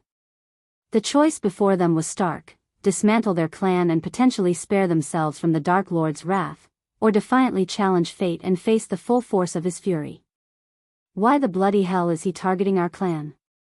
We haven't done a damn thing to provoke the Dark Lord, growled another dwarf, his frustration echoing through the hall. Saber, his hands clasped behind his back, began to pace slowly in a circle, his eyes fixed on the dwarves before him. The air crackled with tension as he spoke, his voice laced with a calm but undeniable authority. The Dark Lord has granted you 4 days for a reason. Understand this: the great 8 clans will all crumble under the weight of the Dark Lord's power, one way or another, Saber explained, his words carrying a weight of truth that settled upon the dwarves like a heavy burden. You dwarves are not foolish. You've heard the tales of what befell the Guardian Guild. No one is coming to save you. Spare yourselves the bloodshed and dismantle your clan. A silent understanding passed between the dwarves, their gazes meeting and reflecting the fear that simmered within each of them. They knew that survival and the opportunity to plot the downfall of the Elven Empire were of paramount importance. To foolishly face the wrath of the Dark Lord would be to seal their own demise. Is the Dark Lord targeting Gondolin as well? Questioned another dwarf, their curiosity momentarily breaking through the tense atmosphere. The dwarves' deep-rooted animosity towards the Elven Empire burned brightly, even in the face of their current predicament. He is, Saber replied, his voice tinged with a hint of indifference. But your primary concern should be your own fate, dwarves. The Dark Lord merely wishes for the dismantling of your clan. He won't impede your pursuit of vengeance against the elves. His aim is to eradicate the great 8 clans altogether. A contemplative silence settled over the room as the dwarves absorbed Saber's words. Their minds churned with thoughts of the looming threat, their hatred for the Elven Empire intertwined with the knowledge that the Dark Lord's power was not to be underestimated. The Dark Lord may think he's invincible, but mark my words, lad, he cannot win against the Sky Hall, spoke the oldest dwarf, his voice carrying a sense of wisdom acquired over countless years. Saber's laughter echoed through the hall, a sound filled with amusement and something far colder. Where was the Sky Hall when the Dark Lord decimated the Guardian Guild? If you expect the Sky Hall to come to your aid, you'll be sorely disappointed. Besides, his tone turned solemn, his words laden with an air of finality, the Dark Lord has already won. This is just maintenance. A mix of resignation and defiance flickered in the dwarves' eyes as they grappled with the harsh reality of their situation. The weight of their decision pressed heavily upon them, as they contemplated whether to dismantle their cherished clan or risk annihilation at the hands of the Dark Lord. The room fell into a heavy silence, broken only by the distant echoes of their own thoughts as they wrestled with the dire choices that lay before them. Can we trust the Dark Lord's word that he won't attack us once we dismantle the clan? Questioned the oldest dwarf, resignation etched into his weathered face. It seemed there was no escape from their current predicament. Saber's gaze remained steady as he locked eyes with the aged dwarf, his voice calm but laced with an underlying intensity. The Dark Lord is not one to break his word, dwarf. If he desired your destruction, it would have already been swift and merciless. Coming to a halt, Saber regarded the dwarves before him, their expressions a mix of trepidation and begrudging acceptance. The atmosphere in the room grew heavy as they contemplated their options and the inevitable sacrifices they would have to make.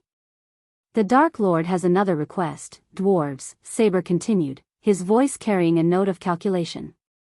He seeks access to the abundant mines and metal reserves you possess.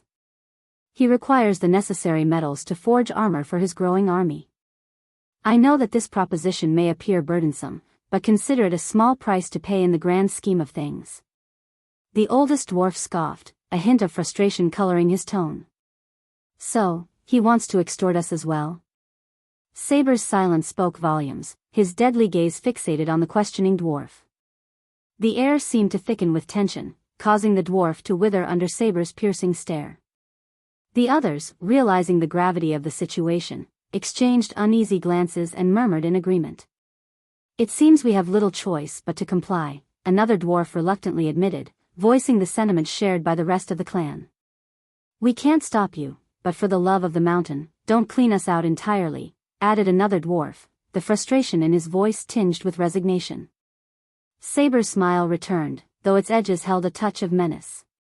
Clapping his hands together, he exuded an air of twisted satisfaction. "Now, if you would be so kind as to lead me to your vault, I will gather the necessary metals and leave you to make your fateful decision," Saber proclaimed, his voice carrying a mix of authority and a dark sense of finality. The dwarves led Saber to the center of the grand hall, where a round table stood adorned with various intricate carvings. Each dwarf removed a unique ring from their fingers, placing it carefully into a hollowed-out space in front of their seat. As the rings settled into their designated places, a brilliant glow emitted from each one, casting a radiant light across the room.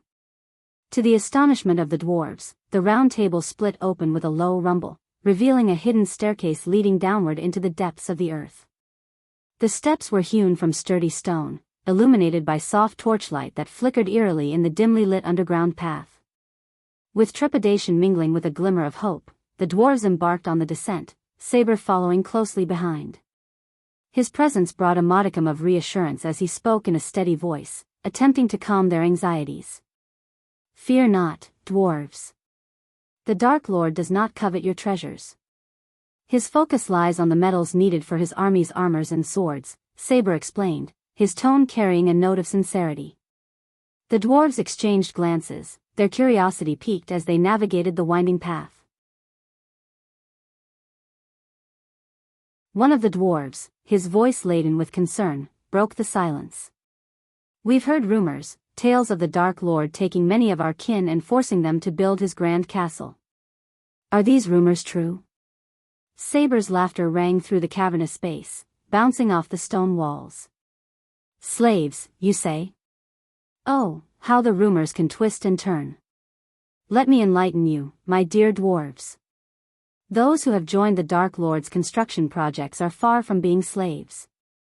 They receive a handsome sum of gold coins for their services every month, and their nights are filled with joyful drink parties." The dwarves stopped in their tracks, their eyes widening in disbelief. The notion that their kin were not mere slaves but rather well-compensated workers and revelers shook their preconceived notions. A moment of silence passed as they contemplated this revelation, their minds racing with newfound possibilities. "If what you say is true," one dwarf muttered, his voice tinged with uncertainty, "then there may be more to the Dark Lord than meets the eye." Saber nodded, a knowing smile playing upon his lips. "Indeed, dwarves. The Dark Lord's intentions may not align with what you've been led to believe. But for now, let us focus on the path ahead. We have metals to collect and decisions to make." The dwarves' curiosity burned brightly as they continued their descent, their questions still lingering in the air.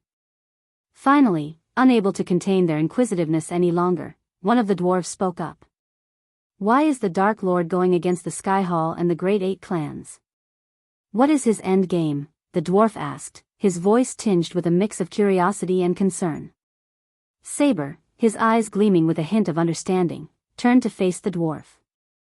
"The Dark Lord is not so different from you dwarves, seeking revenge against the elves who stripped you of your cultivation power," he answered. "It was the Sky Hall and the Great Eight clans who instigated the conflict with the Dark Lord. He is merely defending himself and seeking justice." The dwarves exchanged knowing glances, a flicker of recognition dancing in their eyes. They had long carried the weight of their grievances against the elves, their desire for retribution simmering within their hearts. The revelation that the Dark Lord shared a similar motivation resonated with them on a deep level. Their descent through the underground path came to an end as they reached a massive iron vault, standing tall and imposing before them. The dwarves approached it with reverence, their hands moving in a rhythmic pattern as they tapped on the door. With each tap, the vault responded, its mechanisms whirring and clanking until, at last, it swung open with a mighty creak. The sight that met their eyes was nothing short of breathtaking. The vault revealed its hidden treasures, glistening in the dim light.